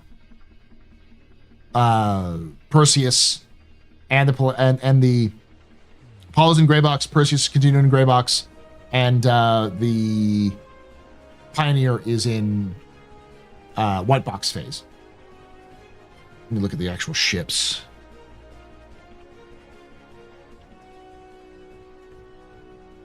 Four unannounced vehicles. One is in white box. The second is gray box review and Laud Zero complete. Third, which was shown in the briefly inside Star Citizen, which I think is the one of the fighters. The fourth is a existing manufacturer. First in a while for an existing manufacturer that's been formally kicked off. I think that's the that's probably the Kruger ship. So 4 ships, including 2 we know of. And then also the North American team has 2 new variants and an all-new ship. So that is 7 ships in production, not including the 4 we know that are releasing at Invictus, including the TAC. The AI is undergoing with new creatures. So the biggest thing is big news, new creatures, AI behavior.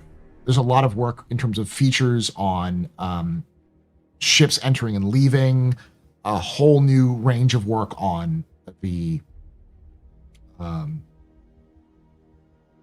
on UI, especially for engineering, and real tweaks on FPS and general radar scanning techniques, as well as a lot of bugs and other fixings that they're doing for the game. Oh, and also quantum travel. It's getting its multiplayer integration. They're actually looking into making dynamic economy, looking into like how the dynamic economy should work. Mission tech updates with like features. So, you know, Siege of Orison's dead, Longward Siege of Orison. And then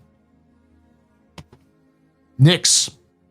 I'm at risk of being overhyped, and feel free to tell me in the comments below. I don't see this as anything but a confirmation that Nyx is what they're working on right now. At least narrative and several of like maybe some of these creatures as well. I think they're working on Nyx. And Nyx shooting for the end of this year.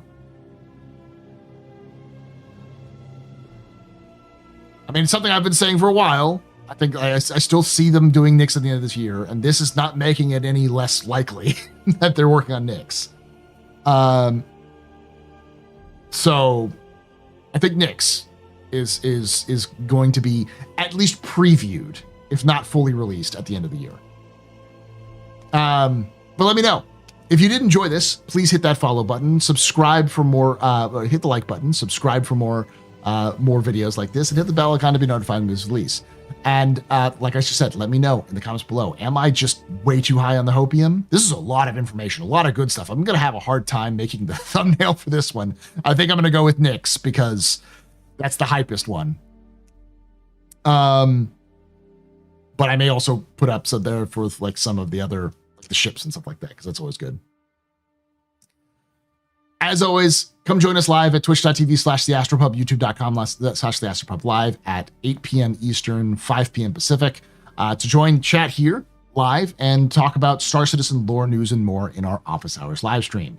I'm also going to plug a little bit for if you want to go right up there. Watch, I've started a new ship review series where I'm going to go over every single ship in the Star Citizen and review it based off of a combination of sweaty number crunching, vibes based ideas, a little bit of lore, and my own sort of bad attempt at humor, to give you kind of an idea of what the ship should be good for and if it should be good for you based off of my opinion and what I can find. I covered the Aurora and the Mustang Alpha, the Aurora MR and Mustang Alpha. to compare what is the best budget baller ship in the Star Citizen universe. It's the Aurora MR. But not always. Watch the video. Check it out. I'll be doing another video on the Cutter soon. It'll be after this video comes out.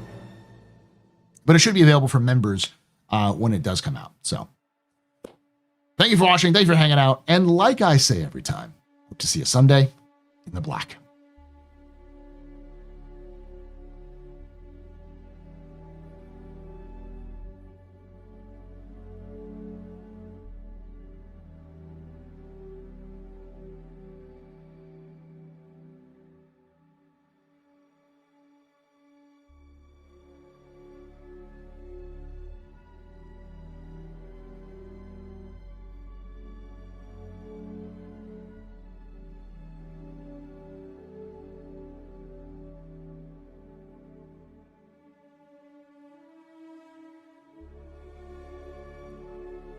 It's not that there's no transitions. Because the music is playing in the background, I let it run for a little bit, and then I edit this after the fact.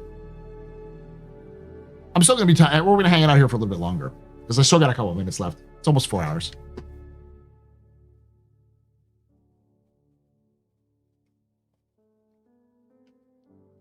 Oh.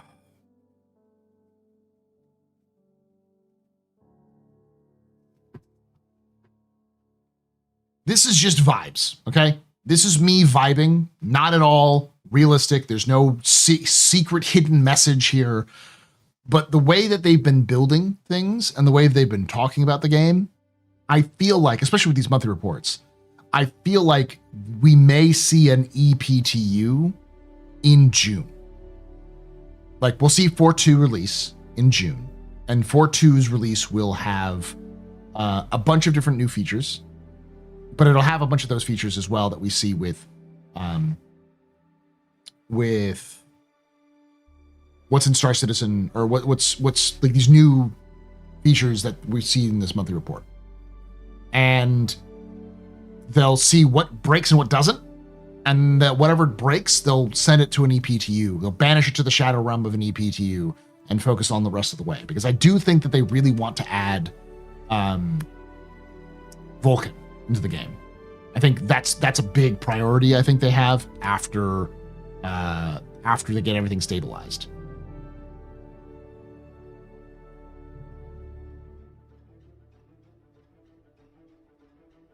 Hey Paul, since seeing a lot on Reddit to strip your char before the patch, you'll lose your equipped gear. Do you know anything about that? Yes, it was announced, an official announcement the CIG made a couple times. Basically, they can't confirm on your ship or on your person if your stuff will persist between 4.1 and 4.11.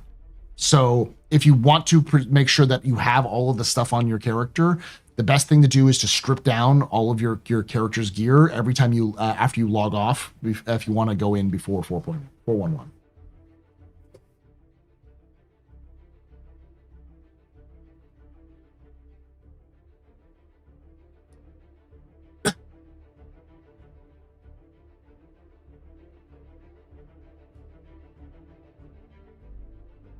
Anyway, new place to visit and explore. More space would give backers things to look at while they fix stuff. Well, I mean, I think the big thing about Nyx is that Nyx would prove that they aren't a one-trick pony and that they can produce ships, systems faster than people think they can. Because I think Nyx releasing this year would be a big, and then Castra next year, with maybe Terra at the end of next year, if not. I mean, the end of this year is no longer going to be, like, they're going to do feature drop the end of this year, I think, at some point. My hope is that they do an EPTU and then they test the fuck out of it between June and August or September, and then whatever's in that EPTU gets added into the game for that 4.3 patch and or 4.4 patch, and they launch with it. Maybe not Nyx, but everything else.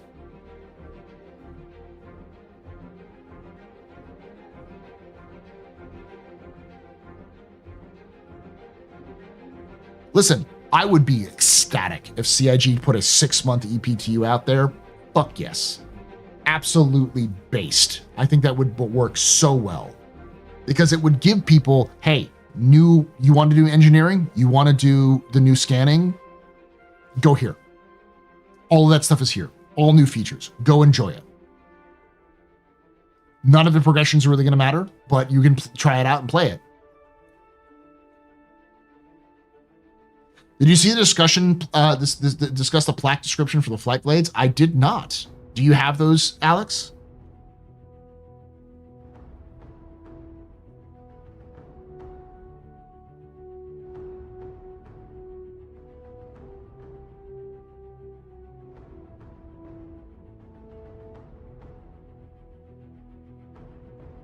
If CIG is smart, in my opinion, they drop a Nyx, a gray box / Laud Zero, probably like a Laud Zero version of Nyx before the end of the year, at the very least, as a preview.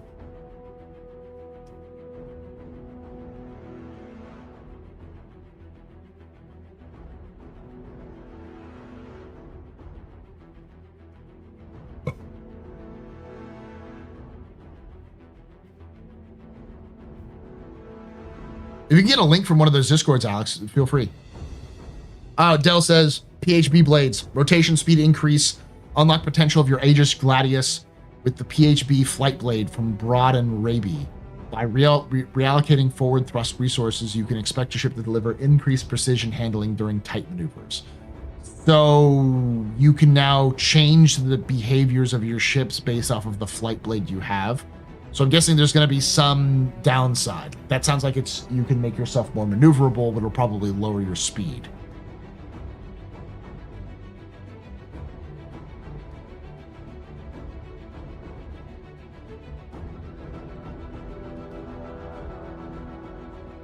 Like if CIG got an EPTU out in June or July, it would go a long way to keeping momentum. Because you would get people who want the new features happy. You could still keep the people who want the stability happy because you'll still focus on the stability stuff.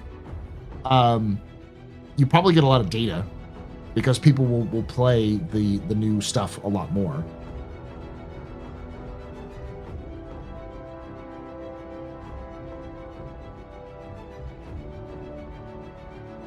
These sound like bespoke side grades for famous ships.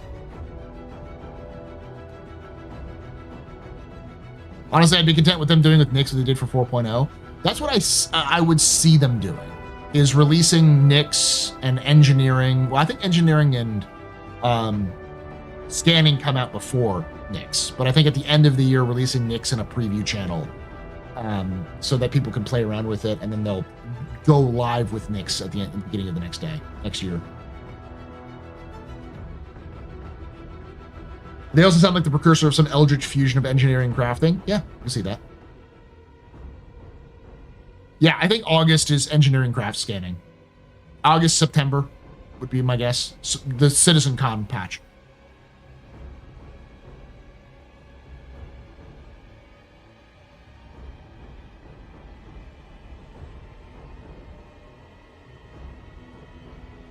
So testing it for 5 to 6 years and then dropping the system and destroying their game for a month or two.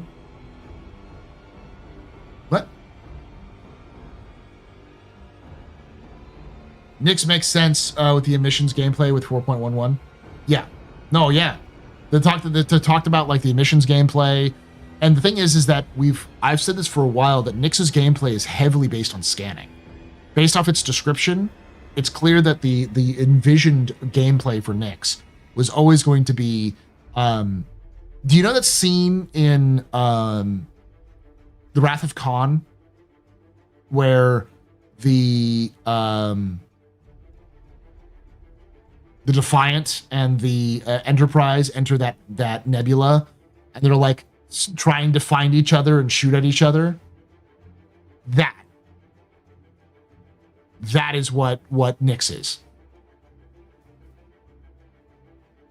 Oh yeah, no, I think crafting is coming in by the end of the year, because at crafting, I can see like Nyx, crafting, and base building being like all one patch at the end of the year. Stealth is part of scanning.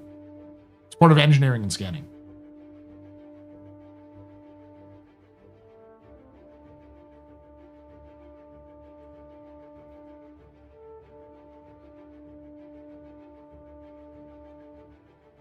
Didn't they say it's further along than we thought? I mean, yeah, CIG has talked about in monthly reports that scanning, both base building and crafting are done. When I say done, I mean completed and in game and working, but they have garbage UI and they're not fully, like, the animations aren't there, but like spawning in a weapon with the traits they have, they wanted to, is in game.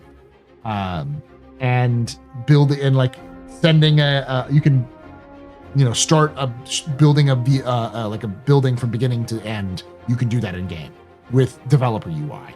So it's effectively needs polish, it needs animations, it needs, you know, the gameplay tweaks where it's like, well, do we want to take this longer or shorter? What do we need to do with this? And that sort of thing.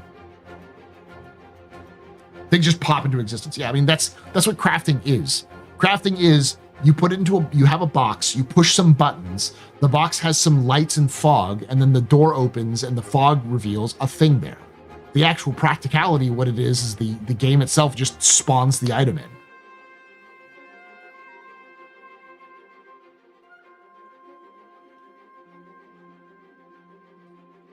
I would expect a Nyx base building experience at CITSCon like Pyro last year. Yeah. Yeah, I mean, to be fair, you're not wrong, Del. We do have crafting now. It's literally what happens with spawning in stuff that you get from Wicklow. That's just crafting. That's how crafting is going to work. It just doesn't have the magic show effect.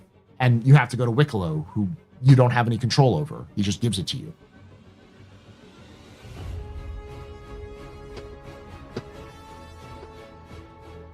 This isn't like feeding you hopium either, because anything can happen between now and then. CIG could decide that they don't like the direction they're going and they need to change things up.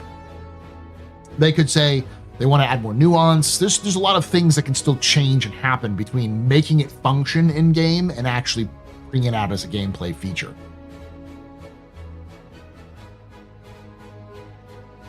Oh, Wicklow tells you how pips leads to a gun. He drinks the pips so he can make the gun.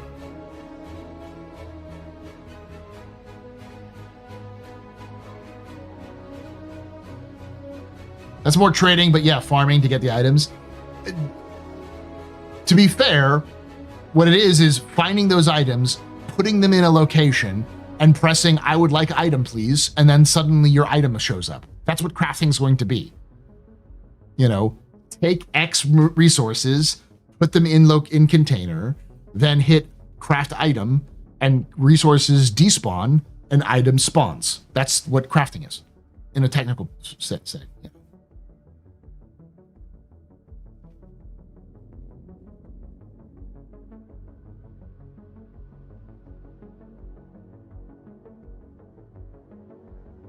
A replicator, basically.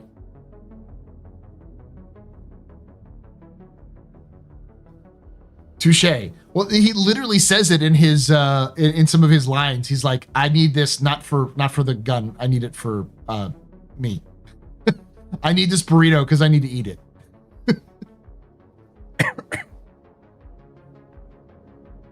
CIG needs studios in Japan so we can get an anime for Star Citizen to continue the reunion episodes. The Star Citizen universe is so interesting that if you gave an anime studio the basic briefest understanding of what the universe is, there would be some talented studio that would be like, I could come up with a story for this.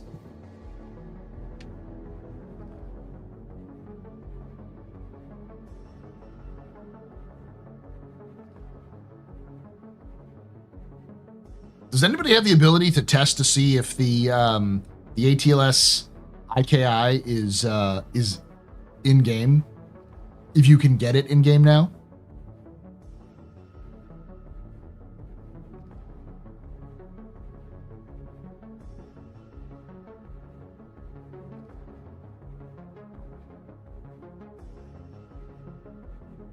Star Citizen doesn't work really well with large epic stories, though. It's going to be more of a sort of small individual tales of crews doing jobs or something like that. It's not some sort of sweeping epic narrative that's going to change the course of history. I can see something like that with, say, Squadron 42 stories, but Star Citizen stories would be more intimate.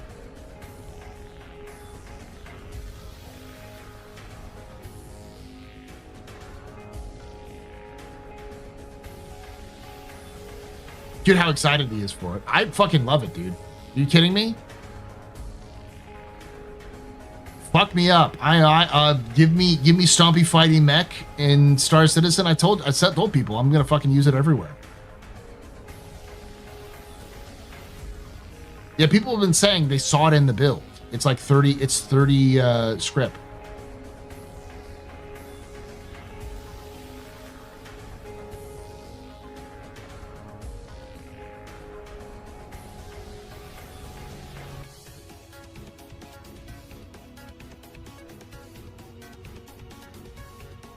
Citizen Dance, you gotta understand. I like mechs. Like, that's my thing. I love Star Citizen. I love science fiction in general, space, ships, all the stories are all great. But my ideal universe is a universe that is dripping in hard science fiction aesthetic. You know, radiators, O'Neill cylinders, generational ships, like shit that looks like The Expanse, you know, but also big stomping mechs, big robots that you can punch people with. Like, take Babylon 5 and give me a mech. It's one of the reasons why Gundam hits that right spot, because it's like, it's got O'Neill cylinders. They have all sorts of really hot, like hard science fiction elements to it. And then it also has giant stomping robots.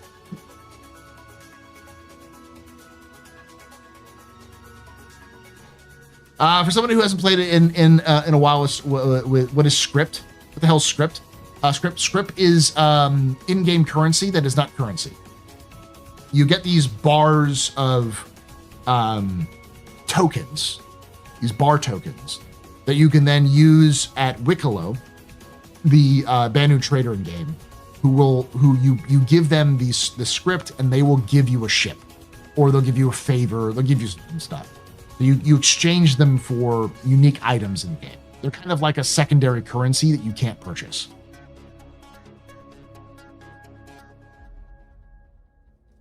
It's like in-game Beskar or in-game Platinum. It's gold press Platinum. Yeah, silver press Platinum, yeah. Script for favor for item currently. There's apparently a couple of missions where you just need to get the script and they'll give you the item.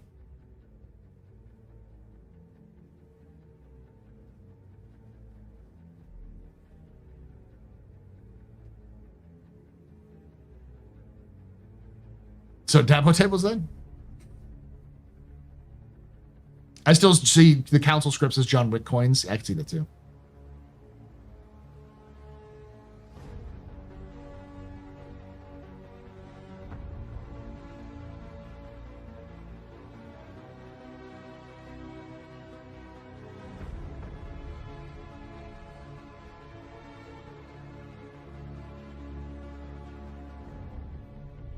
You lost your heart to one of those Dabo girls back in the day? Every DS9 fan did, yes.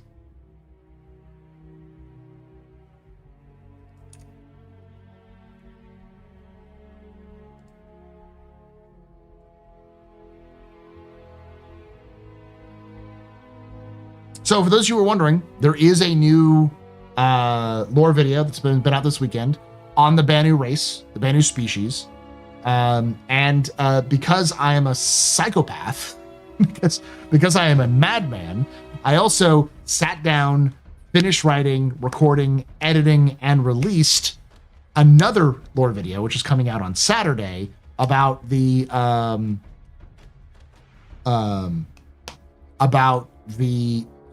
fighters and bombers of the UE Navy.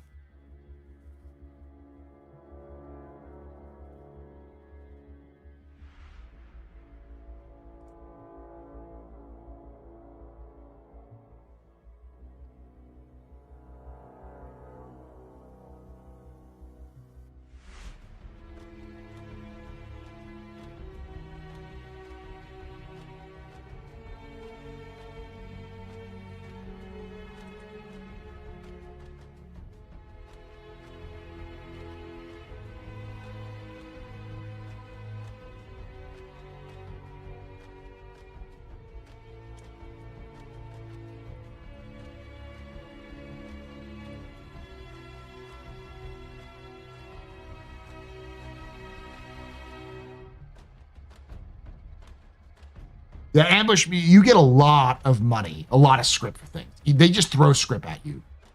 Like, legitimately just throw script at you.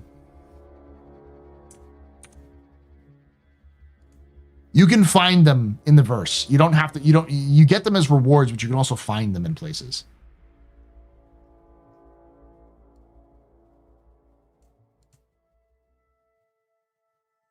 Good night, Fishy. I'm going to head out here shortly too, yeah.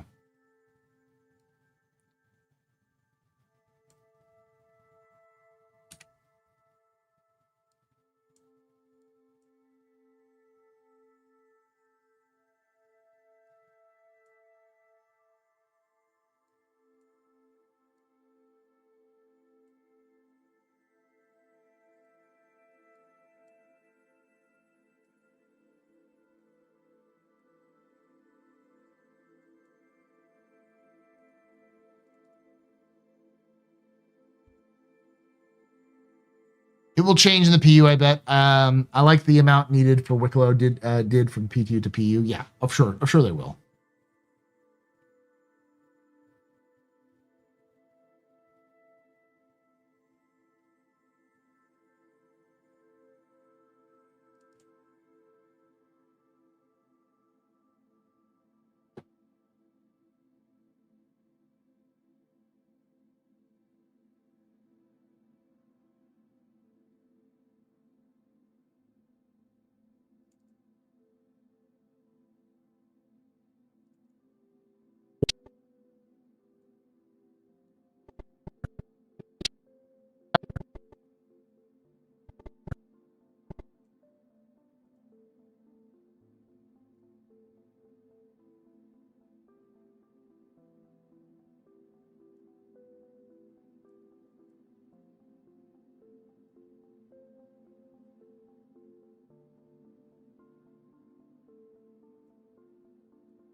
I'm going to the Bar Citizen Quantum. I am. I do plan on doing so.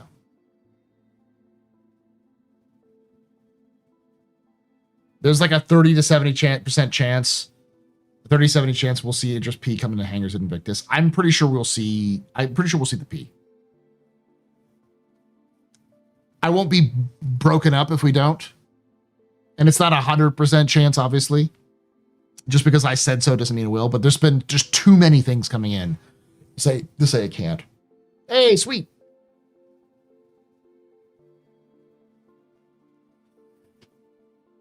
I'm like 90% sure we're gonna get the Idris in at the end of the year. Like the Idris is coming this year.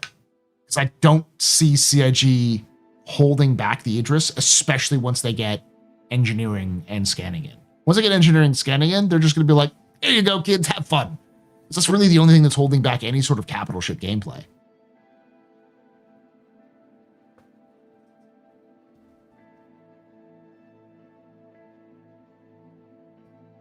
Purchasable gun ATLS looks like fake news. Even though it was on the preview? Damn. My heart will be broken if that's the case.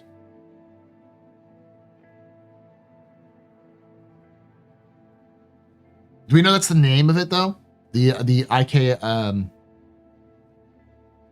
but how did people know it was 30 script?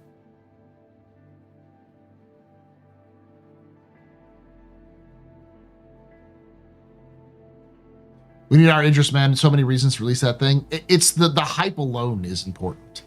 It doesn't really matter if it's very good or not, or if it's a good idea. It's just, yeah.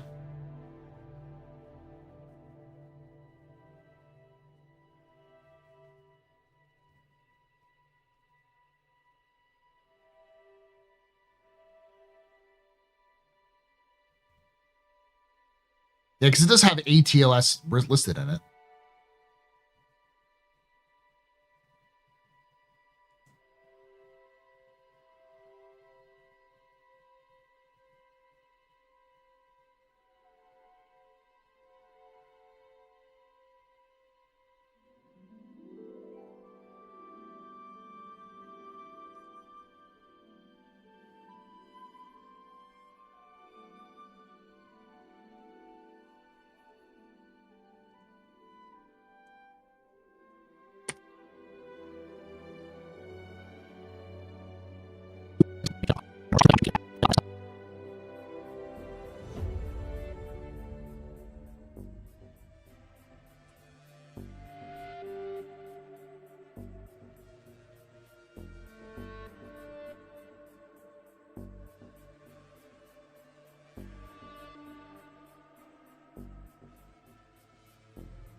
on, check something before we reach the end of this.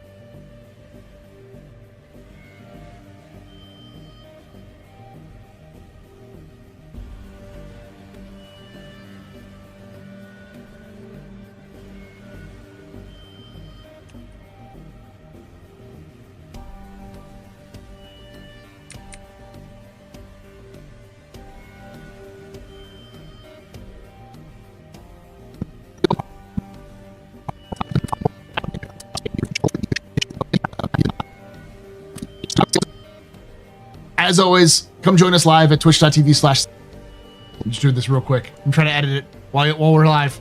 But let me know. If you did enjoy this, please hit that follow button. Subscribe for more. Hit the like buttons.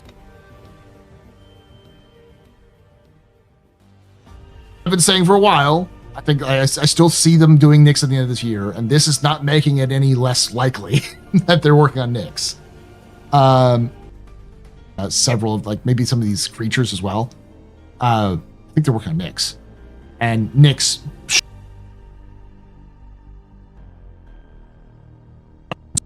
Eye on the Hopium. This is a lot of information, a lot of good stuff. I'm going to have a hard time making the thumbnail for this one. Like I just said, let me know in the comments below. Am I just way too high on the Hopium? There you go. Got it. I'm done. This is the very easy editing process because I literally have everything set up already and I just have to go, hello.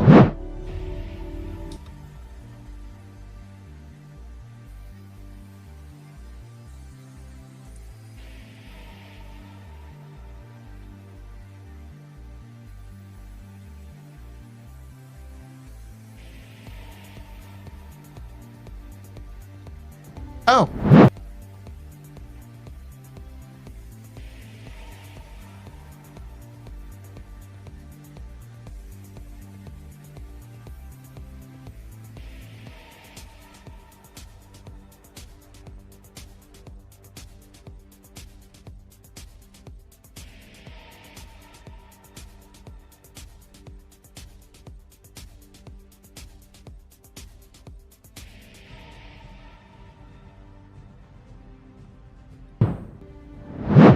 Oh.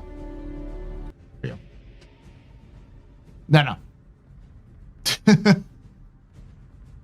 Hey, Paul, do you think they're working on Nyx? Yes. They basically just said it in monthly report, but they're working on Nyx.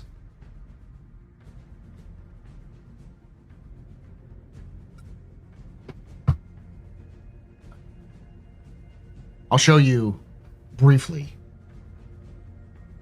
Everything else up.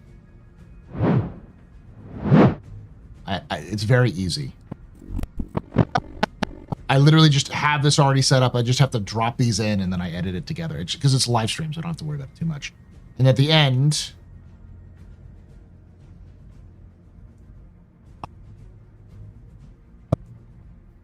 someday in the black.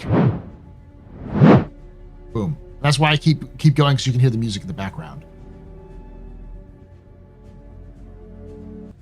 So. Little sneak peek, a little behind the scenes for you. That'll probably be up for members tonight. Like before I go to bed, I'm going to put it up for members so you can watch it. But it won't release until next week. That will probably not come out until like Tuesday. Monday or Tuesday. Because I want to give the video that I just created some time to breathe. And YouTube likes to have a video released every week, so. The same way they talked about post-alpha work that last year for Star Squadron 2, at the same time, too. Like, around this time is when they started talking about post-alpha work. Yeah. All right, y'all. I'm going to call it. Thank you so much for hanging out with us. Thank you for coming in. I will be back tomorrow for some Dune. Apparently, I just got told that I'm playing Dune with with Loken, because Loken got me a key for Dune, so that's nice. So we'll be doing some of that Dune gameplay and see how that goes. Saturday, we're going to be doing the ships of Star Citizen, the ships of Invictus. I'm going to actually bother Grim to see if I can get Grim Starjump to come on, because it's going to be myself and Execute and maybe Grim and maybe somebody else to come on and talk about it.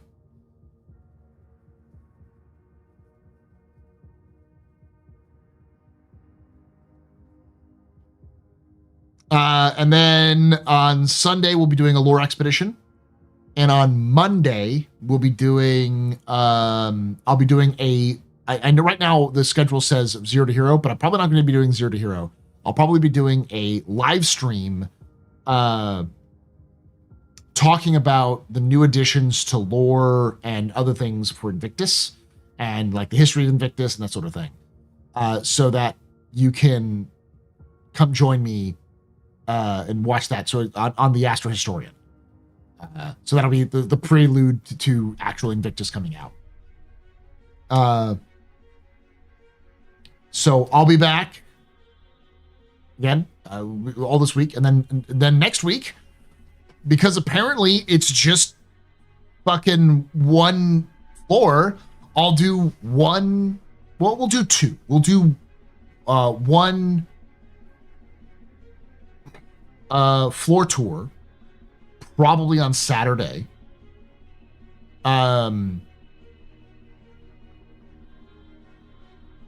And I'll do another one on, or maybe Saturday or Sunday, and then I'll do another one on Saturday or Sunday at the very end of it too. But I'll probably just make a video too of that, because it'll be really easy for me to just mock up a script of what the ships are on the floor for, and then quick brief histories of them, and just do some B-roll of the floor. It wouldn't be that difficult. Thank you for hanging out. Thank you for watching. And like I say every time, to see you someday.